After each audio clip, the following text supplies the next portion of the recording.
Salut à toutes et à tous, et bienvenue dans Facette, un podcast destiné à tous les curieux et curieuses du monde vétérinaire. Bonne écoute!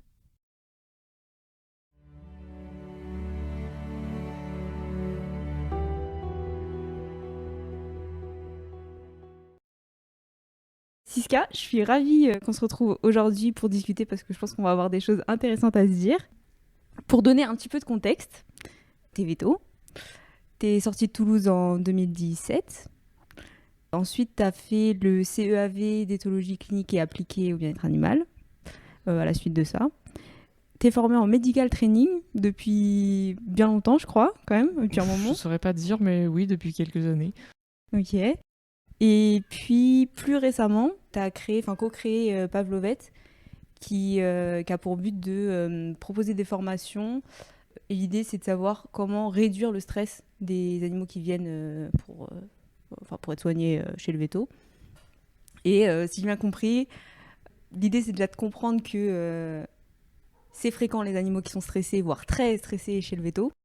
Que c'est pas du tout cool pour eux déjà en premier lieu, parce qu'ils sont sous une grosse charge de stress d'un coup, que ça peut être aussi une perte de chance ensuite pour les soins s'ils sont pas manipulables.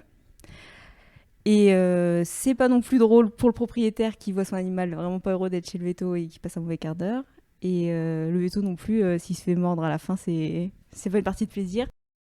La bonne nouvelle quand même là-dedans, c'est qu'il existe des méthodes pour réduire le stress et c'est l'objet des formations que tu proposes. À côté de ça, tu pratiques aussi la médecine générale en clinique autour de Toulouse. Donc ça fait déjà pas mal de choses. Est-ce que tu veux rajouter des choses pour concerner un petit peu mieux ce que tu fais et ce qui occupe ta vie de véto? Ouais, c'est déjà pas mal résumé. Moi, j'ai l'habitude de dire que j'ai 3 casquettes. Donc, bon, comme tu l'as dit, donc véto généraliste, tout ce qui est de plus classique, une petite partie de ma semaine. Véto comportementaliste, donc pour régler les problèmes de comportement des chiens, des chats, une autre partie de la semaine. Donc ça, je le fais à domicile, séparément de mon activité de généraliste, puisque je suis collaborateur libéral. Et donc ça, c'est mes propres clients. Et puis donc là, actuellement, une autre partie de ma semaine, effectivement, je m'occupe de ce projet Pavlovet, donc qui est un organisme de formation. Et avant ça, donc parce que Pavlovet, ça fait donc depuis mars 2023 qu'on l'a créé, mais en réalité, ça date d'un peu avant. Mais avant ça, j'avais quand même 3 casquettes parce que je faisais, donc quand il n'y avait pas encore Pavlovet, des urgences à domicile. Donc c'était aussi de la médecine, mais bien différent, puisque c'était les urgences, c'était à domicile, de nuit, week-end, etc. Donc c'était encore 3 casquettes différentes. Et bon, à un moment donné, les semaines et les journées sont trop courtes, donc il faut faire des choix. Voilà, je sais pas si ça répond à ta question. Ouais, carrément. Et sur cette expérience-là de véto à domicile urgentiste, c'était comment? Est-ce que ça t'a demandé de faire les choses différemment, enfin de t'adapter par rapport à peut-être l'habitude que tu avais de la médecine générale classique en clinique? C'était quoi qui différence? Ce Était que je différent? trouve très marrant, entre guillemets, avec cette expérience d'urgence à domicile, déjà, c'est que c'était absolument pas comme je le pensais. Je pense qu'il vaut mieux que je commence par le début. C'est-à-dire que j'étais dans une clinique classique, canine, tout ce qui est plus classique, etc. Et donc j'ai dû changer. Et j'étais donc sur VetoJob à l'époque. Et je cherchais les annonces du coin et je vois passer donc cette annonce urgence à domicile, donc soir, nuit, week-end. Et je regarde ça et je me dis, mais sans déconner, qui veut faire ça? Enfin, je veux dire, c'est l'exact opposé de ce que je veux faire. Et puis, bon, c'était quand même vendeur. Il disait, oui, on peut s'arranger, machin, rémunération attractive, planning sur mesure. Je me suis dit, bon, allez. En vrai, je sais pas exactement comment ça marche. Du coup, je vais cliquer sur postuler, pas du tout parce que j'ai l'intention de postuler, mais juste pour savoir comment ça marche. Et je me suis bien fait apprendre à mon propre jeu parce que finalement, je me suis dit, ah ouais, c'est pas dégueu quand même. Et puis je me suis dit, allez, je fais ça, mais juste 3 mois, le temps de trouver autre chose. Et puis finalement, ça a duré 3 ans et j'ai vraiment eu du mal à en partir. Parce que, comme je dis, c'était vraiment pas l'image que je m'en faisais. J'ai jamais été attirée par les urgences, j'ai pas non plus été attirée par le domicile. Et voilà. Mais donc, au niveau pratique, Oui, effectivement, on est tout seul à domicile, mais en fait, je pense de tous les boulots que j'ai faits, le moins stressant, c'était celui des urgences. C'est vrai? Ouais, parce que déjà, les urgences, c'est le nom que ça porte, mais en réalité, les vraies urgences, Enfin, les urgences à domicile, c'est des consultations normales à des heures improbables, hein. J'exagère à peine, mais c'est un peu ça. Je veux dire, l'immense majorité du temps, c'est diarrhée, vomissement, un abcès de chat, une otite, une chatte en chaleur. Enfin, les vraies urgences graves, j'en ai peut-être eu 10 en 3 ans. Enfin, Ok. c'est vraiment pas tant que ça, finalement. Évidemment, bah, étant à domicile, on va pas faire de chir, on va pas faire d'examens poussés, de diagnostics poussés. Nous, on fait du tri. Enfin, on fait du tri, savoir qu'est-ce qui peut juste attendre demain, qu'est-ce qui doit être envoyé en clinique pour faire d'autres examens, des trucs comme ça. Et ce qui fait que si tu sais bah, juste gérer un état de choc et un peu de médecine générale, tu te débrouilles déjà dans la majorité des cas, et que ceux éventuellement où c'est vraiment grave, bah, comme je dis, tu gères ton état de choc et puis tu le réfères en clinique. C'est facile dans le sens où, je sais pas moi, genre si j'avais des chenilles processionnaires, mais je trouvais ça trop bien. Chenilles processionnaires, tu te poses pas de questions. Tu fais ton protocole A, B, C, D, point à la ligne, t'as tout fait comme il faut, tu rentres chez toi. Enfin, il n'y a pas le côté stressant de je sais pas si je fais ce qu'il faut, je sais pas si mon diagnostic est bon, etc. etc. Alors qu'en médecine généraliste, et encore plus en comportement, j'ai envie de dire, bah, on a l'animal qui fait un truc improbable, le propriétaire, il veut pas, il fait pas, il a pas de sous, ça dure pendant des semaines, il est pas content, tu rentres chez toi, tu poses encore la question de mince, tiens, j'aurais peut-être dû faire ci, j'aurais peut-être dû faire ça. En urgence, à domicile du moins, j'ai presque envie de dire, alors je pense que ça peut être choquant un peu quand on n'est pas encore dans le milieu, mais de se dire, bah, l'animal, tu le vois une fois, tu le revois plus jamais, tu peux l'oublier. Et, et ça, niveau tranquillité psychologique, c'est juste génial. Tu rentres chez toi, tu poses ton cerveau, tu coupes ton téléphone et t'entends plus jamais parler de tout ça. Et ce qui fait que quand tu travailles pas, tu travailles vraiment pas. Alors que, ah oui, puis je précise aussi pour ceux qui connaissent pas que dans ce système d'urgence à domicile, on répond pas au téléphone, et ça c'est vraiment hyper important. Et du coup, bah, tu rentres chez toi, bah, tu rentres, bah, tu fais vraiment off. Que quand tu es en généraliste, que tu suis des animaux sur le long terme, bah, en fait, t'es jamais vraiment off parce que tu réfléchis, tu repenses à ton cas, etc., etc. Et c'est, je trouve, plus stressant.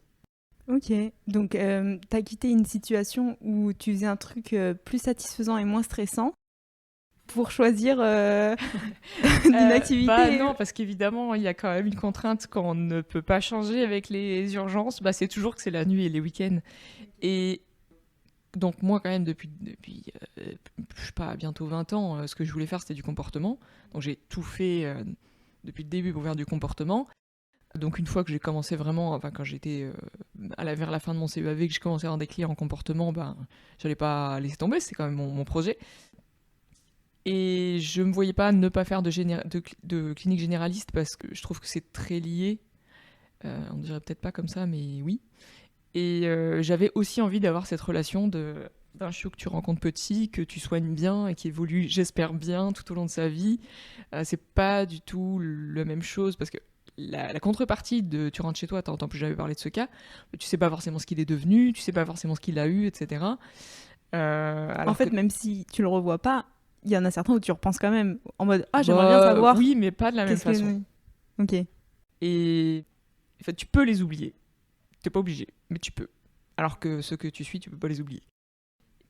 Ce qui fait que je pouvais pas ne faire que ça, en fait, que faire des urgences. Alors, à un moment donné, je l'ai fait, que des urgences, parce que je n'avais pas encore mon poste dans la clinique et j'avais pas de clients en comportement. Et c'est là où c'était le plus satisfaisant, parce que niveau planning, c'est vachement plus facile à gérer. Mais c'est quand même pas ça que je voulais faire sur le long terme. Et faire ça en plus, ça commence à devenir plus compliqué. Mais alors, quand il y a 3 trucs en même temps, ça devient lourd. Et au bout d'un moment, j'avais quand même envie d'avoir des week-ends, de profiter avec mes amis. Et vraiment faire coordonner les trois, ça devient. Au bout d'un moment, ça devient quand même difficile, donc il fallait faire un choix. Et bah, ça n'a pas été facile, hein, mais finalement, c'est quand même celui-là que j'ai arrêté. Ok. Et tu disais que tu avais eu l'idée il y a 20 ans de faire du comportement. Ouais. C'est quand même très précoce. Enfin, Comment c'est venu Alors, je vais faire la réponse classique, qui est absolument inintéressante. J'ai toujours aimé les animaux. Et je ne sais pas d'où ça vient. Je me suis fait la réflexion en discutant avec des amis que c'est une bonne question. D'où vient cet amour des animaux? Je sais pas, c'est peut-être on en discutait, non, la semaine dernière, je sais plus. Un petit peu. En tout Ouais, cas, c'est ça. je me suis intéressée à Ouais. cette question-là dans ma biblio de thèse. Ah oui, c'est ça. Et c'est très. En fait, ce qui est surprenant, c'est à quel point c'est partagé. C'est à quel point c'est commun, en fait. Désolée, c'est banal. Et complètement, je suis d'accord. C'est banal de mettre comme raison de pourquoi j'ai voulu faire veto. J'aime les animaux. Ouais, ou pas que veto, hein. C'est ma vocation. Les éducateurs canins, tout ce qu'on veut, c'est toujours la même réponse. C'est pour ça que c'est lassant et inintéressant de dire ça. Mais toujours est-il que c'est vrai. C'est vrai, et bon, ok, c'est lassant, mais c'est quand même je pense que c'est quand même une force de l'image de la profession. Bah oui, c'est Parce sûr. que C'est sûr. aller chez quelqu'un en se disant il aime mon animal, Mais complètement. c'est super Mais positif. d'ailleurs, j'avais fait un petit sondage qui vaut ce qu'il vaut, hein, mais sur le groupe Facebook À vendre le NVT, là. Ouais. Pourquoi vous avez voulu faire veto? J'avais proposé quelques choix, puis les gens pouvaient en mettre d'autres. J'aime les animaux, j'aime la médecine, pour le côté rémunérateur, et puis pour d'autres trucs. Et clairement, c'était j'aime les animaux, quasiment 80% des gens. Alors, ils pouvaient choisir plusieurs trucs. Ensuite, c'est médecine. Et puis, il y en avait, effectivement, c'est pour le côté rémunérateur, mais c'était clairement pas du tout la majorité. Mm. Et vraiment, l'écrasante majorité, c'était parce qu'ils aiment les animaux. Et donc, moi, j'aimais les animaux. Mais alors, ce qui est assez marrant, c'est que quand j'étais petite, alors je sais pas quel âge exactement, mais je pense autour de 10 ans, j'aimais les animaux, j'aimais la nature. Alors moi, je voulais faire naturaliste, comme Nicolas Hulot à l'époque. Et puis, je voulais pas faire vétérinaire. Tu voulais pas Je faire voulais vétérinaire? pas faire vétérinaire. J'avais dit, je veux pas faire vétérinaire. Ah ouais. Je pense que c'était juste parce que tout le monde voulait faire vétérinaire. Ok, un petit esprit de contradiction. Voilà. Ok. Et je me souviens très bien que j'ai rencontré alors, mes parents à cette époque-là, donc là j'avais une quinzaine d'années, donc j'avais mon chien, j'étais vraiment, alors j'ai fait d'abord du cheval, ensuite du chien, et j'étais vraiment passionnée par la relation qu'on pouvait avoir avec l'animal, les apprentissages qu'on pouvait faire, la communication, comment on pouvait se comprendre, etc., etc. Donc en gros c'est du comportement, hein. Du coup là je voulais travailler là-dedans. Et puis j'ai rencontré une véto, d'ailleurs je serais curieuse de retrouver qui c'est, parce que je n'ai absolument pas son nom. Je sais juste qu'elle est passée par la Belgique, qu'elle est venue dans notre camping à Millau et qu'on a discuté autour d'un écureuil perdu. Et en fait, elle m'a expliqué qu'elle voulait pas faire prépa et qu'elle était passée par la Belgique. Et c'est là que je me suis dit, je sais pas pourquoi, moi j'ai toujours parti du principe que j'arriverais pas en prépa. Et là, je me suis dit, ouais, quand même, pour soigner mes propres animaux, c'est peut-être pas déconnant d'avoir un métier un peu certain où je suis sûre de trouver du boulot, d'en vivre, parce qu'éducateur canin, c'est pas facile.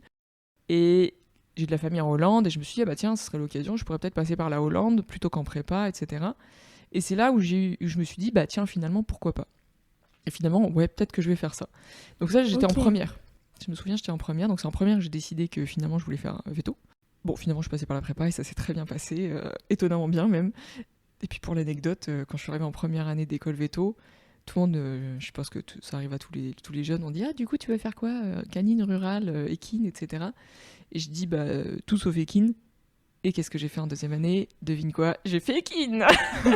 Voilà, c'est le petit esprit de contradiction. Oh là là, mais c'est fou ça, hein. Ouais, c'est marrant. Mais finalement, elle t'a plu cette année oui, complètement. d'équine. Après, c'est vrai que je pratique pas en équine parce que bon, je pense que c'était la raison pour laquelle je disais que je voulais pas pratiquer en équine, c'est que le milieu de l'équitation me plaît pas. Enfin, du moins tel qu'il est pratiqué. Et puis, je me voyais pas faire veto là-dedans. Je suis ravie d'avoir fait mon année d'équine, mais je me vois toujours pas faire veto là-dedans. Peut-être ponctuellement pour un vieux canasson au fond du pré, mais pas pour des chevaux de compétition, etc. Ok. C'est quoi qui coince dans la manière dont sont traités les chevaux Si je dois résumer, moi, ce que je me suis vraiment dit pendant mon année d'équine, c'est que concrètement, je parle de l'équine, entre guillemets, la vraie, dans le sens où c'est vraiment pour des chevaux qui ont de la valeur. Je parle pas du cheval, encore que même le cheval de club, ça peut le concerner, mais je parle pas de quelques gens qui ont un cheval au fond du pré, qui passent un peu de bon temps avec lui, mais c'est pas ça majoritairement l'équine, en tout cas c'est pas avec ça qu'on en vit. Et c'est de soigner l'animal pour qu'il puisse continuer à faire ce qui le rend malade. Et Ok, Moi, ouais. c'est pas possible. Je me suis dit, je pourrais éthiquement pas faire ça.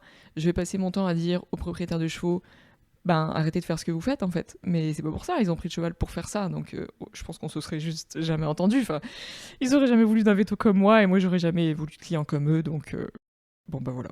Ouais. Donc l'idée date d'il y a longtemps. C'est rester, renforcer même avec plusieurs formations, intérêt pour le En medical training, comportement, etc. Ouais, bah, au début en c'était juste comportement. comportement. Et au fil de mes années d'études veto, c'est devenu medical training. Et après ça a même changé du coup pour Pavlovette qui n'est pas du medical training. Ok. Donc ça, il y a quand même eu un peu un virage pendant tes études, enfin un Ouais. enrichissement pendant tes études. Tu gardes quel souvenir de ces années-là? Est-ce que c'est un peu le début de ta vie de comportementaliste? Est-ce que c'est l'époque où tu avais le temps de faire des trucs à côté? Ou je sais pas, est-ce que c'est le plaisir d'avoir tout sur place? Parce que il y a, à l'école, tu as les amis, le travail, le club d'agility, enfin... Qu'est-ce que tu gardes Ben, comme... c'était quoi pour toi tes alors, années à moi Toulouse? j'ai beaucoup mieux vécu la prépa que l'école, Ok, étonnamment. et ouais, Je fais étonnamment. partie de ces gens-là. Alors que, ouais, je pensais comme tout le monde que ce serait plus agréable, et en fait, pas du tout. Et puis, c'est ce qu'on nous vend aussi. On nous dit, tu Ouais, as galéré en prépa, ouais, mais t'inquiète, après... ouais. Et je garde vraiment Alors, clairement, évidemment que la prépa, c'est pas toujours été facile, mais je garde d'excellents souvenirs, vraiment d'excellents souvenirs de prépa, en dehors de ces moments difficiles. L'école, nettement moins. Parce que, enfin, du coup, les souvenirs que j'ai de l'école, bah, c'est justement d'avoir moins de vie sociale qu'en prépa. Ok, Ouais, ok. parce que, enfin, pour tout un tas de raisons, euh, c'est difficile de résumer Ouais, c'est rapidement. quand même une grosse tranche de vie. C'est 5 ans et il se passe Ouais. plein de trucs et ouais. En fait, ce qui s'est passé, c'est que donc moi, dans l'école, je suis arrivée à l'école avec beaucoup de gens que je connaissais, puisqu'on était un gros morceau de prépa, qu'on est tous intégrés Veto à Toulouse, du coup. Ouais. Donc Fermat, pour ceux qui connaissent, parce qu'on est loin d'être peu nombreux. Du coup, je me suis dit, bah, j'y vais avec plein de gens que je connais, plein d'amis, ça va être trop bien. Et en fait, pas du tout. Parce que ces amis, mais je les voyais jamais en fait. Je les voyais jamais parce que en prépa, ben, on va tous en même temps au cours, on galère tous en même temps, on se retrouve tous enfin, c'est pas du rue à l'époque, si c'était le rue, je sais plus, bon, bref, la cantine quoi. On mangeait tous le petit-déj en même temps, le soir on mangeait ensemble parce qu'on était interne externé. Le Hmm. week-end on se retrouvait parce qu'on allait manger aux rues, donc on avait enfin une vie sociale en fait hyper riche. Et même si c'était pas toujours facile, arrivé à l'école, ben, le petit-déj, tu le prends tout seul dans ton mini-appartement. Le Hmm. midi, tu le manges ben, éventuellement avec ton groupe de TD que en première année, tu ne choisis pas. Ouais. Donc tu tombes bien ou tu tombes mal. Et je vais pas dire que je t'ai tombé mal, mais bon, c'est pas forcément non plus la Il n'y a pas panacée, eu, quoi. ouais, Genre, y a pas eu des atomes je faisais crochus pas partie de incroyables. ces gens qu'on se retrouvait à 12 pour aller manger aux rues ensemble. Hein. Ça m'arrivait souvent d'être toute seule. Après, encore une fois, c'est pas forcément des mésententes ou des gens désagréables. C'est juste que, tout simplement, par exemple, moi j'avais un chien, les autres non. Donc moi je devais promener mon chien et les autres pouvaient se retrouver à la BU et prendre un café. Donc on n'avait pas le même rythme, donc on faisait pas les choses ensemble. Le soir, on mange tout seul dans son coin. Le week-end, les gens reviennent. Moi j'habitais sur l'école, mais les gens reviennent pas forcément à l'école parce qu'ils veulent sortir de l'école. On va en cours, bah pas tous, hein, donc Ouais. voilà, on se retrouve pas après, entre les cours. Ce qui fait que ouais, mes amis je les voyais plus en fait. Et j'étais pas super à l'aise d'aller faire la fête au milieu de gens inconnus, au cercle et tout. Ouais. Donc les fois où j'y allais, ben je me sentais juste pas dans mon élément, quoi. Ouais. Donc Ah bah c'est bon, clair j'en qu'on aime profitais ou on n'aime pas. pas. Ouais. Ça m'est arrivé de faire des excellentes soirées quand j'y allais avec des amis, quand on y allait tous ensemble, mais on n'arrivait pas à y aller ensemble. Enfin, du coup, Mhm. j'ai voilà, très peu de vie sociale, je trouve, en tout cas moins qu'en prépa. Et en plus, il y a vraiment le côté, moi, dans la prépa où j'étais, nos profs étaient vraiment, vraiment avec nous. Ils étaient vraiment là pour nous. Pas toujours, pas tous, pas toujours hyper agréable, mais quand même majoritairement, oui, quand même. À Toulouse, c'est démerdez-vous, quoi. Si vous savez pas, vous étiez censé savoir, mais on nous dit rien. Moi, j'ai trouvé ça Mhm. incroyable que pour savoir à quel endroit il fallait aller avec quel matériel, c'était les autres étudiants des années précédentes qui nous... C'est toujours comme Ah ça. oui, ah oui. C'est incroyable. Ah oui, le meilleur moyen d'avoir l'info, c'est que de groupe en TD en groupe en TD, Voilà. on se passe l'info. Ouais. C'est Et alors, clair, ouais. tu vois, un truc qui m'a toujours choqué, c'est que jamais, jamais de ma vie, officiellement, on nous a dit, enfin en tout cas on m'a dit qu'il fallait faire une thèse. Non mais, sans déconner. On m'a jamais dit qu'il fallait en faire une. Genre, tu vas à l'école, tu sais même pas qu'un jour dans ta vie tu dois faire une thèse. Ça n'a jamais été évoqué. Et encore moins comment tu l'as fait. Tu te démerdes, bref. N'est-ce pas? Mais ça, pour le coup, alors c'est vrai, je me rappelle pas trop d'avoir été prévenue qu'il y avait une thèse à faire. Juste, j'avais entendu, je crois, en deuxième année, qu'il y avait des gens qui étaient déjà en train de faire leur thèse. Et j'étais en mode, Mais voilà, hein, on quoi t'explique pas les modalités. Enfin, qu'est-ce qu'ils font? en fait, c'est juste représentatif de tout. C'est-à-dire que tu dois. Enfin, t'es pas considéré. Je trouve qu'on n'est pas considéré. Et après, ce que j'ai trouvé aussi très difficile, enfin, très différent de la prépa, c'est que. Alors, c'est mon analyse a posteriori. Hein. Ok. C'est que quand t'es en prépa, tu fais une intégrale de matrice. Ça sert à rien. Oui, on va simplifier en disant que ça sert à rien. Tu réussis à la faire, t'es content. T'as eu la satisfaction d'avoir réussi à faire ton analyse de matrice. Éventuellement, bah, du coup, t'as un peu plus de points à ta colle ou je sais pas quoi. Donc, tu es récompensé pour ton effort. À l'école veto, t'as bien appris ton cours. C'est-à-dire que tu en as retenu 30%, c'est-à-dire humainement ce qui est possible de faire. Hein. On va te pourrir parce que tu connais pas les 60% du reste. Et si tu as bien répondu à une question, c'est normal. Si tu n'as pas répondu à une question, c'est que t'es pas assez bien. Si tu arrives en clinique, tu as bien passé ta nuit à déboucher des perfusions, ben rien. Tu as réfléchi à comment peut-être il fallait faire une prise en charge d'un animal, ben on s'en fout parce que de toute façon c'est pas toi qui prends en charge l'animal. Donc en gros, tu fais énormément d'efforts, au moins autant qu'en prépa, parce qu'on te demande l'impossible tout simplement. C'est pas possible, c'est vraiment important de se rendre compte, c'est pas possible de faire ce qu'on nous demande à l'école veto. Et ça évidemment on ne nous le dit jamais. On te dit si tu n'y arrives pas c'est toi qui vas normal, mais c'est pas vrai. Et en plus tu t'échines à faire un travail monstrueux et tu n'as jamais de retour positif. T'es jamais récompensé de tes efforts. Les seules récompenses que t'as, c'est que c'est pas assez. Je veux dire, c'est même animalement impossible. Je veux dire, n'importe quel cerveau qu'il y a sur la planète n'est pas fait pour fonctionner correctement dans ces situations. Donc, ouais, moi j'ai trouvé que l'école c'était plus difficile à cause de ça. Ok. Je reviens un petit peu sur pour compléter un peu, parce que peut-être les choses ont un peu évolué dans le bon sens oui, je crois quand sur même. le fait qu'on est vraiment lâché dans la nature. Après, c'est pas fait. Hein. Mais par exemple, pour la thèse, je me rappelle que j'avais participé à un truc qui s'appelle Jeudi Bibli. Et c'est la bibliothèque qui organisait ça pour nous apprendre à comment faire une bibliographie avec les notions de base, genre faut citer ses sources, faut remonter à la source primaire, enfin voilà, c'est une base, mais rien, au moins, non, mais c'est pas rien. Ça me donnait un mini bagage pour la partie bibliographique de nos thèses. Et pour les cliniques, je viens de me rappeler qu'ils ont créé un truc, je ne sais pas à quel point c'est opérationnel en temps réel, parce que je crois qu'il s'appelle le carnet clinique, où en gros chaque prof de rotation, genre prof de cardio pour la rotation de la cardio, enfin, voilà, etc., écrit qu'est-ce qui se passe pendant la rotation, qu'est-ce qui est attendu, à quelle heure on se retrouve le lundi matin, enfin, voilà, l'organisation générale. Sauf que ça m'est déjà arrivé que d'aller chercher une info dans ce truc et en fait il n'était pas à jour. Ouais, ça du coup, pas, voilà. Ouais.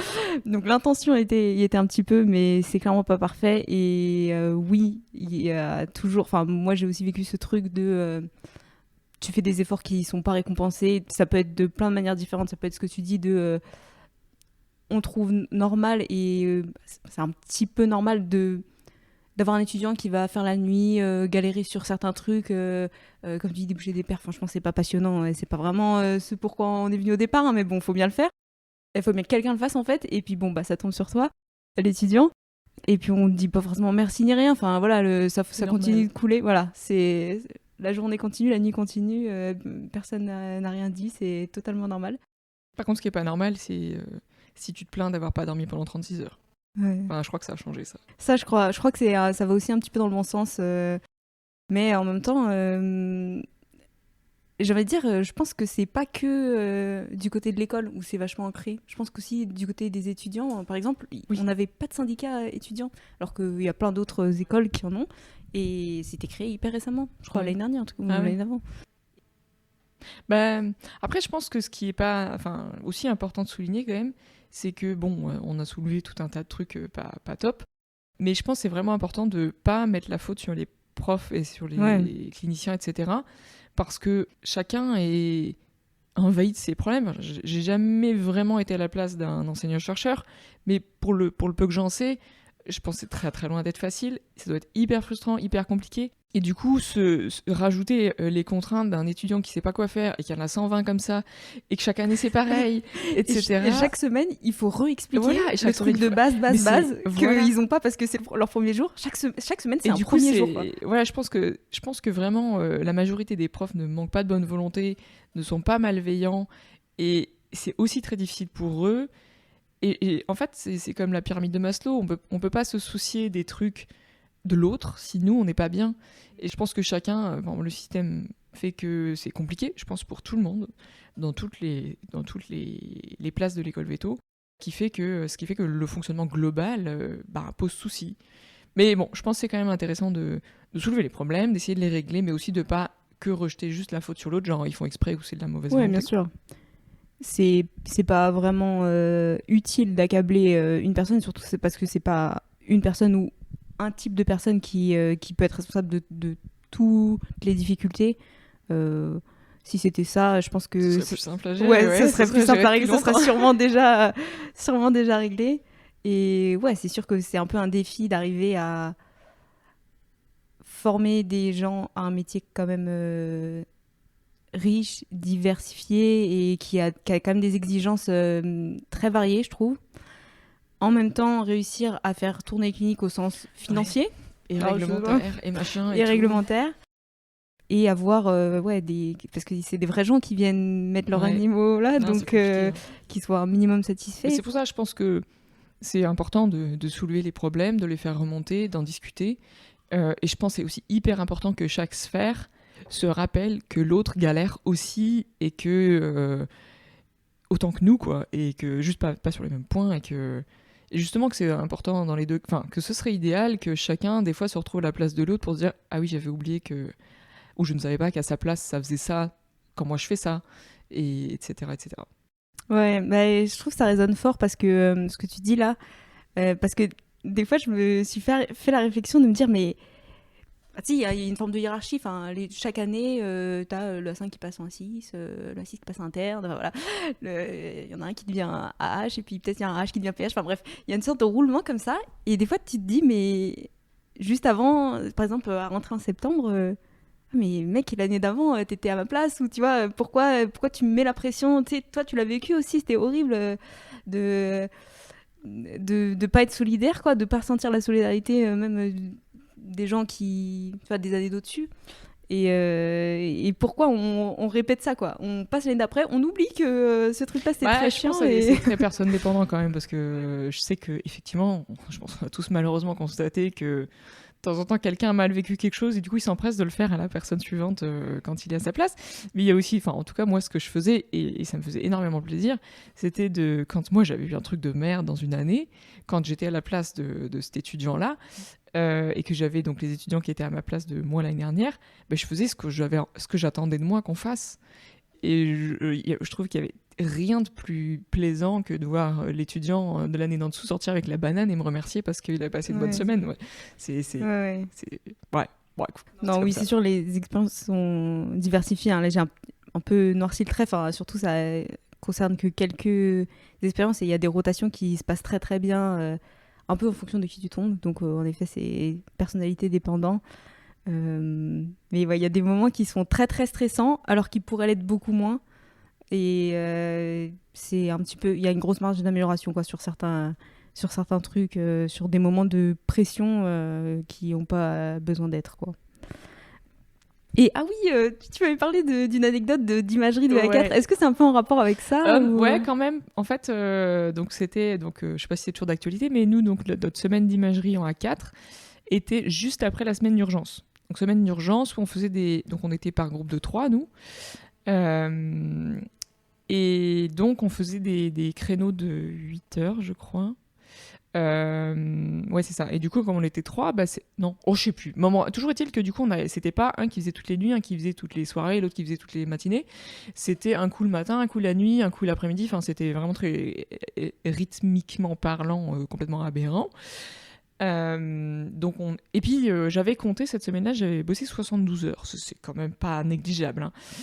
Et il se trouve que je faisais le créneau donc de la nuit, du dimanche au lundi. Donc je suis plus 20h, 7h je crois. Ce qui fait que ma semaine de urgence terminait 1 heure avant le début de ma semaine d'imagerie. Et bah, j'ai enchaîné, hein, donc j'ai pas dormi. Voilà, j'ai travaillé 72 heures, j'ai eu un sommeil de merde pendant une semaine, puisque avec un rythme comme ça, c'est pas possible de faire autrement. Les filles de mon groupe, donc les 2 autres, même si elles avaient pas fait la nuit, elles étaient aussi bien entendu épuisées, parce qu'elles avaient fait à peu près le même nombre d'heures. Donc on arrive. Alors, je pense que l'école, quand même, a fait un effort, et a fait exprès de mettre cette semaine d'imagerie qui ne comporte que des matinées après, donc pour que ce soit pas trop éprouvant. Donc il faut quand même le noter aussi.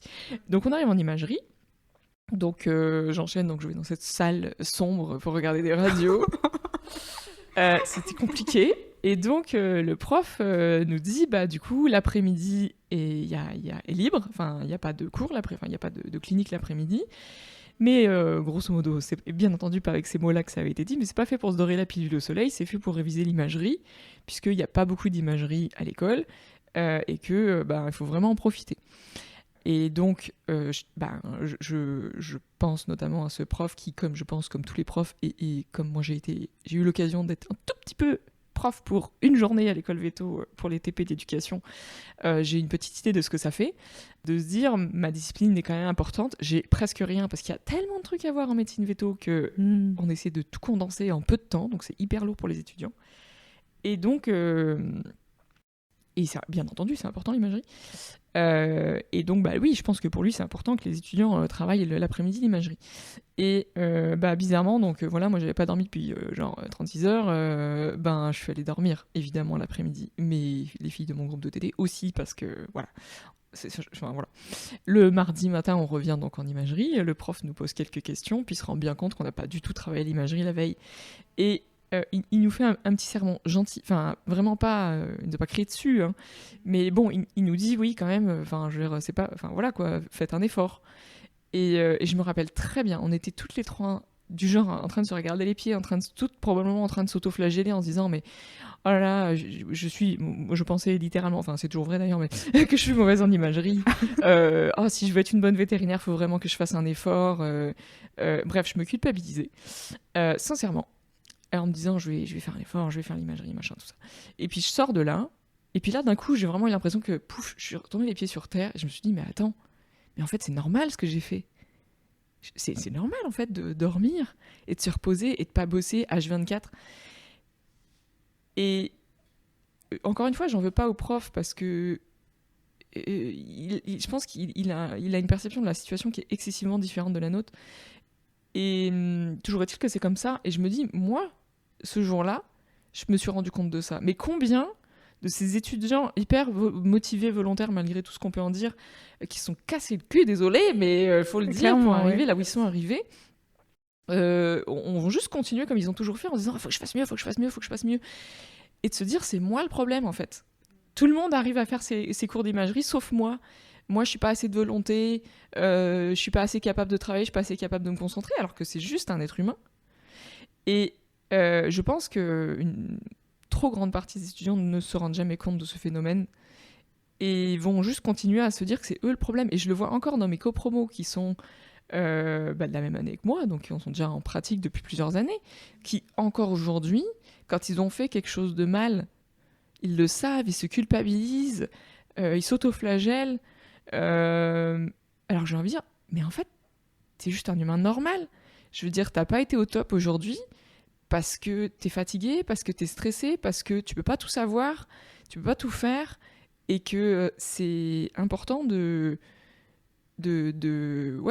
vraiment se rendre compte que c'est pas parce qu'on nous dit mais il faudrait faire comme si en anesthésie, il faudrait faire comme ça en dermatologie, il faudrait faire ceci, il faudrait faire cela, il faut être spécialiste en tout, et que cette masse astronomique de connaissances, on ne peut pas la connaître. Et puis à ça s'ajoute, n'est-ce pas, tout ce qui est gestion du client, finance, et tout ce volet qui est au moins aussi important que la médecine. Et pour le coup, on n'a pas de cours pour le coup, on n'y est presque absolument rien. pas formé. Ouais. Et alors donc déjà nous avons que la médecine, alors que déjà c'est inaccessible, d'être niveau de spécialiste en tout, c'est pas voilà. possible. Ouais. Et c'est que ça. Donc déjà, ça, c'est pas possible.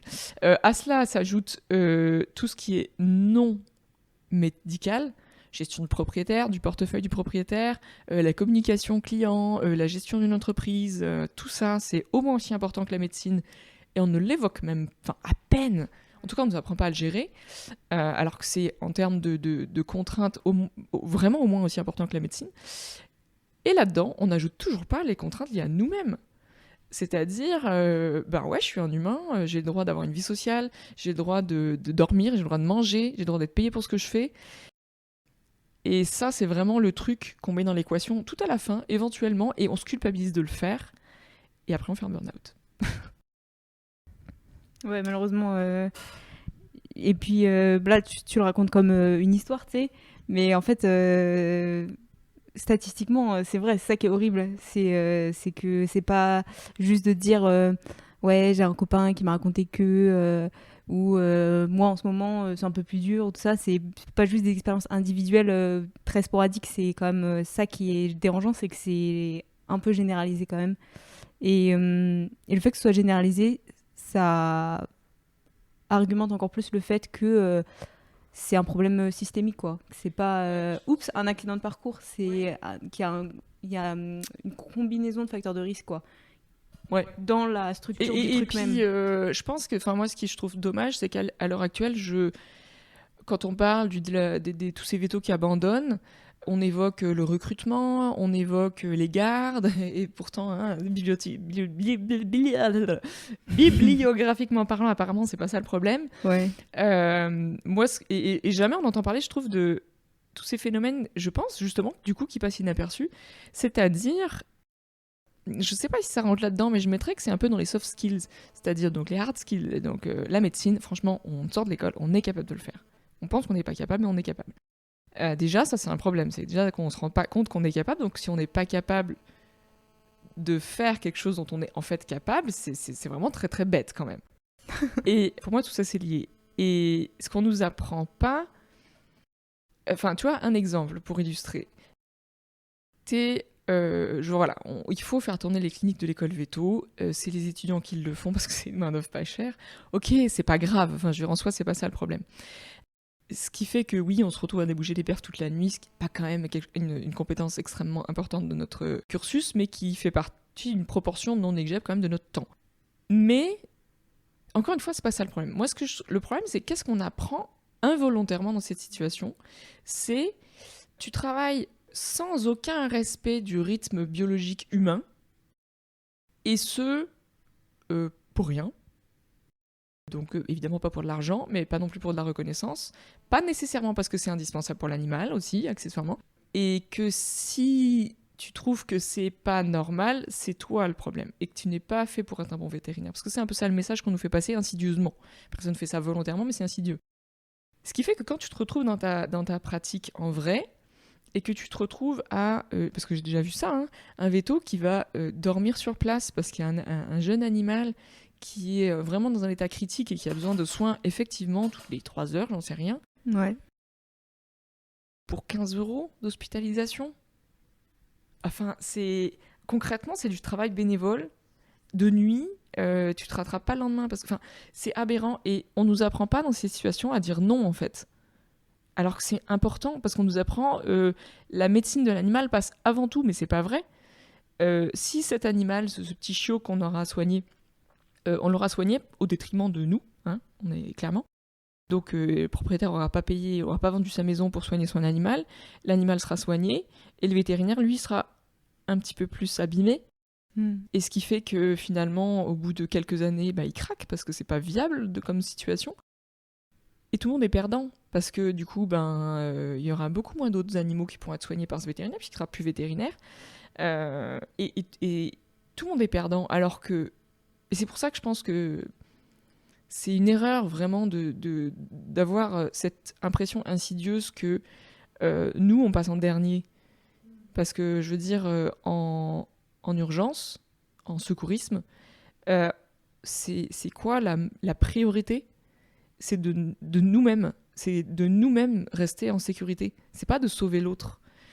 Et ça, c'est absolument pas quelque chose qu'on aborde, enfin en tout cas qu'on abordait à mon époque. alors que c'est exactement la même situation. Si tu veux, ok, on est là pour soigner ces animaux, mais pour pouvoir continuer à soigner ces animaux, la priorité, c'est qu'on soit capable de les soigner. Qu'on soit là déjà, qu'on soit en bonne compétence parce qu'on a toute notre tête, qu'on a toute notre motivation, toute notre volonté, qu'on n'est pas fatigué, qu'on a mangé, qu'on a pissé. Ouais. Et c'est seulement après qu'on peut être bon vétérinaire. Alors qu'on nous apprend le contraire. D'abord, tu donnes tout, et peut-être après, il en reste, mais en réalité, si t'es un bon vétérinaire, t'as même pas besoin de faire tout ça. Alors que c'est pas possible. Enfin, je pense que ces compétences de savoir ce dont on a besoin, les respecter, comment le respecter, de gérer ça avec la médecine, on nous l'apprend pas et on nous dit même pas que ça existe. Ouais, c'est ça, c'est que c'est au stade encore avant. Enfin, il y a un niveau de méconnaissance, quoi, qui fait Ouais. que ça réduit encore plus les chances d'arriver à prendre soin de soi. Et du coup, à l'école, ce que je trouve, ce que je voulais soulever à l'école, c'est que cette chose qui n'est pas palpable et que du coup, on s'en rend pas compte. Le problème, c'est pas qu'on ne nous forme pas à ça. On nous forme à ça, mais du mauvais sens, parce qu'on se rend pas compte de ce qu'on fait. Et c'est ça qui pose problème, je pense. Je fais une petite précision sur ça, parce que du coup, là, ça vient de faire tilt, parce que j'ai fait ma bibliographie avant de venir en stage, et que j'ai vu ce concept. Ah. C'est un concept, ça s'appelle le Hidden Curriculum. C'est l'ensemble des choses qu'on apprend dans notre cursus, mais pas parce qu'on les a vues en cours, parce que c'est avec la manière dont on nous apprend les choses, le contexte dans lequel on est, l'environnement dans lequel on est, qui nous inculque des habitudes, des réflexes, des schémas de pensée. Et tu vois, tu disais tout à l'heure, c'est de la part des étudiants, c'est pas dans notre idée d'aller fonder un syndicat. Je pense que ça fait partie de ça. C'est la culture de la formation qui, du moment où on met les pieds en prépa et toute la suite des événements, fait que on n'est jamais dans une position à se dire, à un moment donné, je dois peut-être dire coucou, ça va pas. C'est tout le temps, je vais moi faire un effort et je vais me changer. Et jamais me dire peut-être il faut changer autre chose en fait.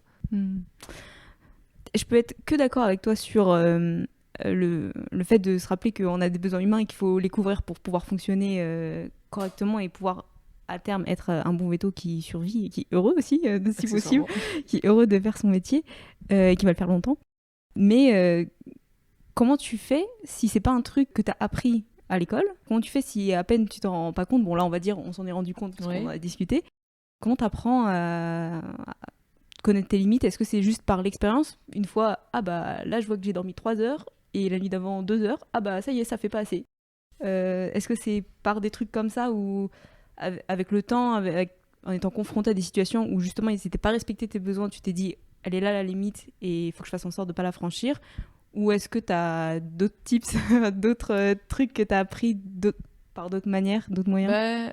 C'est une bonne question. Je pense qu'il doit exister des gens sur la planète qui savent répondre à cette question, qui l'ont étudiée de manière plus méthodique, et qui pourraient donner peut-être une méthode. Moi, je suppose que ça doit exister, mais je ne la connais pas. Je pense que moi, personnellement, j'ai la chance de me connaître et de me comprendre plutôt bien. Ce qui, encore une fois, n'est pas quelque chose qu'on nous apprend. Je pense que ça parle à tout le monde de se dire, de temps en temps, il y a un truc où j'ai comme un nuage noir dans ma tête et je ne sais pas d'où ça vient, je ne sais pas comment le régler. Ça s'apprend. Alors, je ne saurais pas dire exactement comment j'ai appris à le faire, mais je pense que j'ai été beaucoup aidée par ma famille depuis longtemps et que c'est un sujet qui me passionne, accessoirement. Et que quand on comprend, qu'on arrive à reconnaître c'est quoi que nous dit notre corps, en fait. Est-ce que là, mon corps, il me dit j'ai peur? Est-ce qu'il me dit j'ai été affectée dans mes valeurs? Est-ce que mon corps il me dit je suis fatiguée? Est-ce que ça paraît bateau, mais en fait ça l'est pas du tout en fait. Non, et puis ça doit pas être évident parce que des fois juste on se sent pas bien, mais alors on de là à pourquoi. dire pourquoi, est-ce que précisément c'est plutôt un malaise, plutôt la peur souvent, de ce qui va venir? On se fait piéger par les impressions, c'est-à-dire j'en sais rien, truc bateau hors sujet, mais notre conjointe est rentrée tard du boulot, on est en colère parce qu'il est rentré tard du boulot. En réalité, c'est pas ça le problème. C'est pas d'être rentré tard. C'est peut-être parce que du coup, j'ai peur que tu m'aies quitté pour une autre, j'en sais rien. Et le problème, c'est pas de rentrer tard, c'est la peur de perdre l'autre, par exemple. Et c'est pour ça que je dis que la vraie raison, elle est pas du tout forcément facile à trouver. C'est une gymnastique à laquelle, comme toute gymnastique, on s'entraîne et on devient de plus en plus performant. Et je pense que du coup, ça permet vraiment de mettre le doigt sur « Ok, là, j'ai eu tel problème. Je sais pas, moi, je reconnais que j'étais fatiguée, ou j'étais démotivée, ou j'étais, etc. Et que je pense que c'est à cause de ça que j'ai fait cette erreur, par exemple. Et ça nous donne une idée de comment ne pas le faire la prochaine fois, quoi. » J'ai une petite parenthèse et puis après une question. Ça me fait penser le truc de savoir pourquoi on pense qu'on pense à MetaChoc, Ah oui. le podcast dont tu m'as parlé, qui est, je trouve carrément dans... Alors j'ai pas fait le tour, hein, mais j'ai commencé un petit peu à écouter et je crois que c'est le sous-titre même. Pourquoi est-ce qu'on pense ce qu'on pense ? C'est pas mal intéressant. Et ma question, c'est, tu disais que quand tu fais une erreur, c'est bien d'arriver à se dire j'ai eu un petit facteur qui m'aidait pas, qui est j'ai pas assez dormi, ou j'avais l'esprit occupé par autre chose, en dehors du boulot j'ai un truc qui me travaille, enfin voilà. Est-ce que c'est un truc que si tu fais une erreur dans le cadre de ton travail, est-ce que c'est un truc que tu fais automatiquement ? Tu arrives à avoir le réflexe de te dire ok, je me pose 5 minutes là, je commence pas à paniquer ou à dramatiser et j'essaie de voir quelle est la part qui peut être expliquée par j'étais pas dans les meilleures conditions, qu'est-ce qui vraiment est un truc que je dois changer parce que là c'est ma faute, quoi. Ouais. Je pense, ce qui est aussi important à souligner, c'est que je pense que ça ne concerne pas du tout que les erreurs, parce que là on parle d'erreurs, mais je pense que ça concerne aussi plein d'autres trucs. Par exemple, donc comme tu l'as vu quand on était en clinique la semaine dernière, et puis par rapport à mon projet Paolovette, moi j'accorde beaucoup d'importance au fait de mettre en pratique ce que je recommande, bien entendu, et puis des fois je le fais pas. Et évidemment ça m'affecte. Et alors, je pourrais tout simplement m'auto-flageller en me disant « Oh là là, tu conseilles des choses et tu les fais pas toi-même, t'es vraiment mauvaise parce que t'es pas capable, parce que machin, tout ça. » Et à part me rajouter une couche sur mon mal-être, ça va pas m'aider, en fait. Ouais. Parce qu'un neuroscientifique intéressant a dit qu'en réalité, les choses qui dépendent de notre volonté sont assez peu nombreuses. Et ça, je pense que c'est important aussi de le dire. On pense toujours qu'il suffit de vouloir, mais non, en fait, c'est pas vrai. Et donc, à ce moment-là, je vais peut-être me dire, donc c'est pas vraiment une erreur, mais c'est un truc où je vais m'auto-flageller et me pourrir ma journée. Et je vais me dire, ok, oui, je suis pas fière de pas avoir fait ce que je recommande, puisque j'estime que si je le recommande, c'est que c'est important de le faire. Donc, déjà, ce malaise que j'ai, c'est parce que je ne respecte pas mes valeurs, ok ? J'ai quelque chose qui est important pour moi et je le fais pas, donc je me donne une mauvaise image de moi-même, et ça, c'est terrible. Donc déjà, il y a une bonne part de mon mal-être qui vient de là. Ok, pourquoi je le fais pas ? C'est pas parce que je considère que c'est pas important. Est-ce que c'est parce que j'ai la flemme, entre guillemets ? Oui, peut-être. Mais pourquoi dans ce cas-là j'ai la flemme ? Est-ce que je suis démotivée ? Est-ce que je suis fatiguée ? Est-ce que ça me demande un effort trop marqué de le faire parce que le contexte ne s'y prête pas, etc., etc. Et puis, comme ça, je peux trouver éventuellement des pistes et me rendre compte que... Et différencier, on va dire, les choses qui dépendent de moi et les choses qui ne dépendent pas de moi. C'est-à-dire, si je vais dire, ok, je suis démotivée, je pourrais me dire, ben voilà, motive-toi. Ben non, ça marche pas comme ça. Pourquoi je suis démotivée ? Est-ce que ça me demande beaucoup d'efforts de mettre ça en place dans un contexte qui ne s'y prête pas ou pas autant ? Oui, je pense que par exemple, c'est vrai. Et on pourrait juste se dire, enfin c'est comme ça qu'on nous apprend, donne plus d'énergie. Oui, mais l'énergie, j'en ai pas indéfiniment en fait. Et donc cette énergie, c'est comme de l'argent, je veux dire, je la dépense pour quelque chose qui a un bon rapport qualité-prix, pas pour un truc à perte. Et donc là, c'était pas le bon rapport qualité-prix, donc il faut que je trouve un moyen peut-être de faire en sorte que ça me demande moins d'énergie de le faire, parce que j'essaie de voir si le contexte peut être plus approprié, etc. Peut-être qu'effectivement, il faut que j'accepte de payer plus cher pour faire ça, mais disons que je trouve que quand on réfléchit comme ça, la culpabilité inutile n'a plus lieu d'être. C'est-à-dire que je peux pas juste me dire « Oh là là, fais mieux, oh là là, fais mieux ». C'est parce que tu fais pas assez d'efforts que tu fais mieux, je dis ok, non, je sais que ça me coûte de faire ça. Il y a une raison à ce que ça me coûte, c'est pas juste parce que je suis quelqu'un de mauvais, c'est parce que voilà, comme je dis, j'ai une certaine dose d'énergie et là ça me coûte cher de le faire, etc. Et peut-être que finalement le choix de ne pas le faire dans cette situation n'est pas un mauvais choix. Et du coup, peut-être que je vais moins me culpabiliser inutilement dans cette situation. Peut-être finalement je pourrais rien y changer, mais au moins je le vis bien. Ce qui est déjà un gros plus. Oui, parce que du coup peut-être que je vais continuer à le faire. Alors que si je ne l'avais pas fait, j'aurais fini par abandonner, me dire que c'est moi qui avais un problème, je sais pas, et des trucs comme ça, quoi. Et en effet, ça s'applique à beaucoup plus large que juste j'ai fait une erreur ou Complètement. je me suis plantée sur un choix de traitement ou des trucs comme ça. Et du coup, mais encore une fois, je pense que faut toujours se rappeler de mettre dans l'équation tous ces trucs-là. Hmm. Et aussi, je pense qu'une bonne façon de faire, parce que c'est toujours difficile de faire ça par rapport à soi-même, parce qu'on est toujours très sévère par rapport à soi-même. Genre, c'est juste parce que nous, on l'a décidé qu'on allait y arriver, mais en fait, non. C'est de se dire, ok, si c'est une amie qui me racontait ça, qu'est-ce que je lui dirais? Est-ce que je lui dirais, ouais, mais en même temps, tu fais pas d'efforts? Est-ce que je lui dirais, non, mais t'as vu, je sais pas moi, exemple, voilà, je fais une garde, j'ai passé une journée de merde, j'ai 3 clients qui m'ont crié dessus, j'ai un animal qui est mort alors que je l'aimais beaucoup. Je suis de garde pendant 3 jours et je sais que je vais dormir 2 heures. J'exagère. Hein. Ouais. Et puis le chien qui arrive, voilà, j'estime que c'est hyper important de pas le stresser. Et puis et finalement, je me retrouve à le plaquer au sol et à lui mettre un cathéter de force. Donc c'est contraire à mes valeurs, c'est contraire à mes principes et je le vis très très mal. Et je peux m'auto-flageller pour ça, voilà. On va pas beaucoup avancer. Je peux aussi me dire, ouais, mais attends, donc si j'ai une amie qui me raconte ça, bon, il se trouve que j'ai une amie qui me racontait ça. En gros, hein. Qu'est-ce que je dis? Je dis, mais attends, mais tes gardes, c'est pas forcément un système de garde qui est facile, c'est aussi peut-être quelque chose que t'as pas trop le choix, mais qui est pas tout à fait bien pour un être humain, en fait.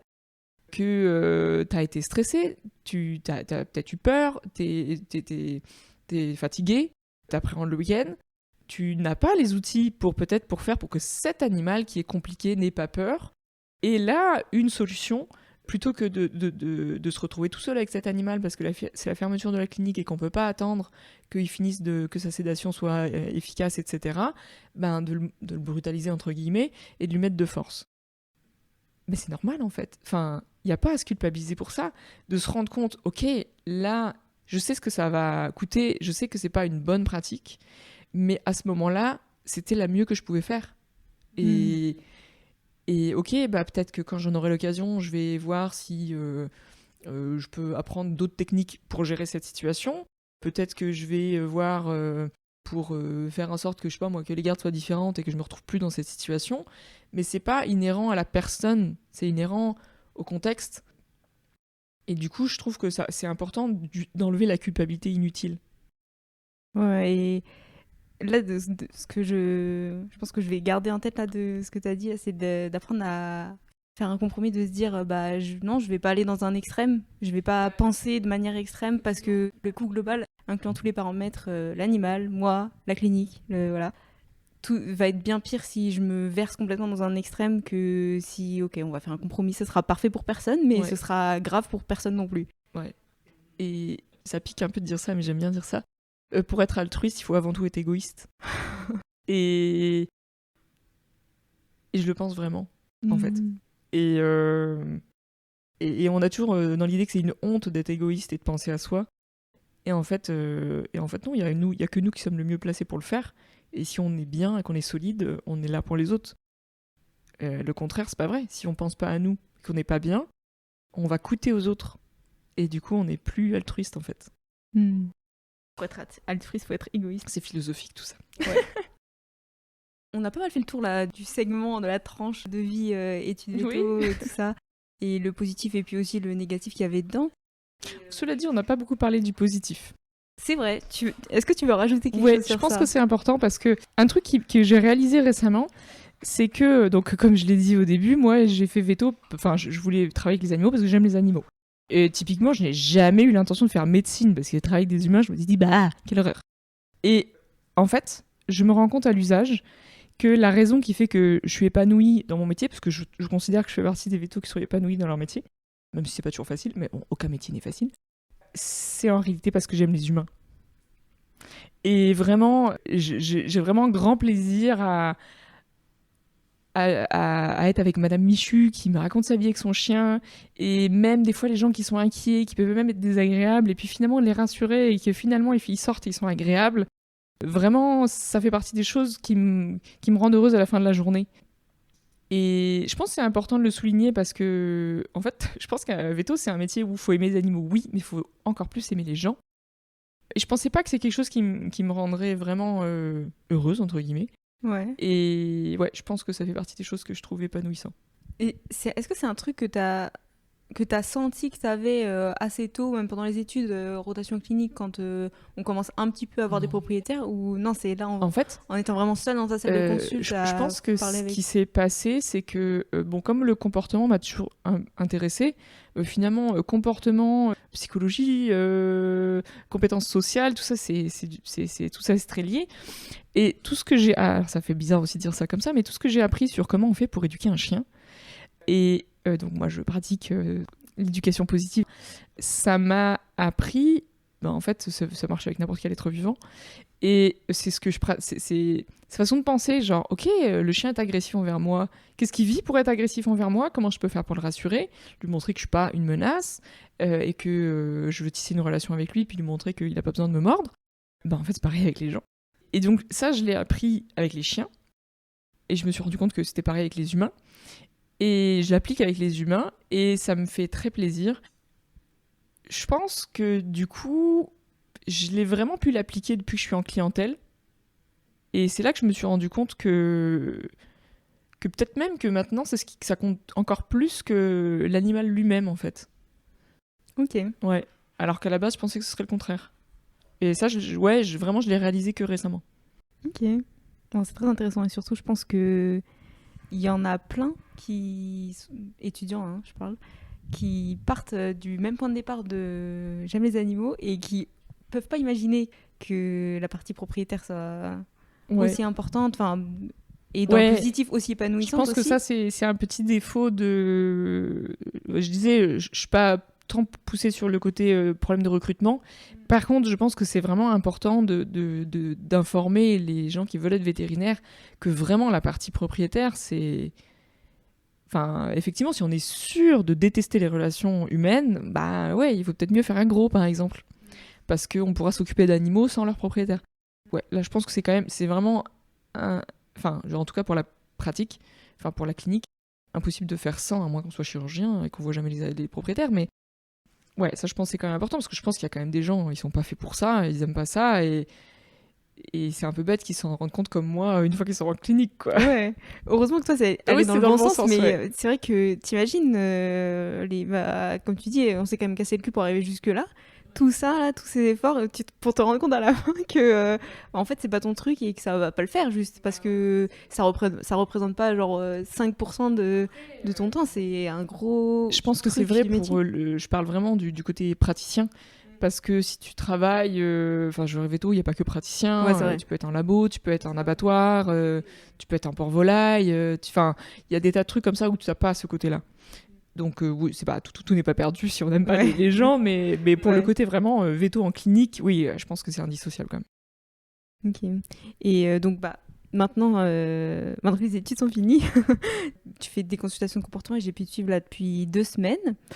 Et on a vu, je trouve, pas mal de motifs de consultation variés. Est-ce que, parmi les motifs de consultation que t'en as un que t'aimes particulièrement? Est-ce qu'il y en a un que t'aimes plus que les autres? Un préféré? Est-ce que j'en ai un préféré? Je pense que... je sais pas si je dirais préféré, mais en tout cas un avec lequel j'ai plus d'affinité. Je pense que ça va être tout ce qui est réactivité envers les humains et les congénères.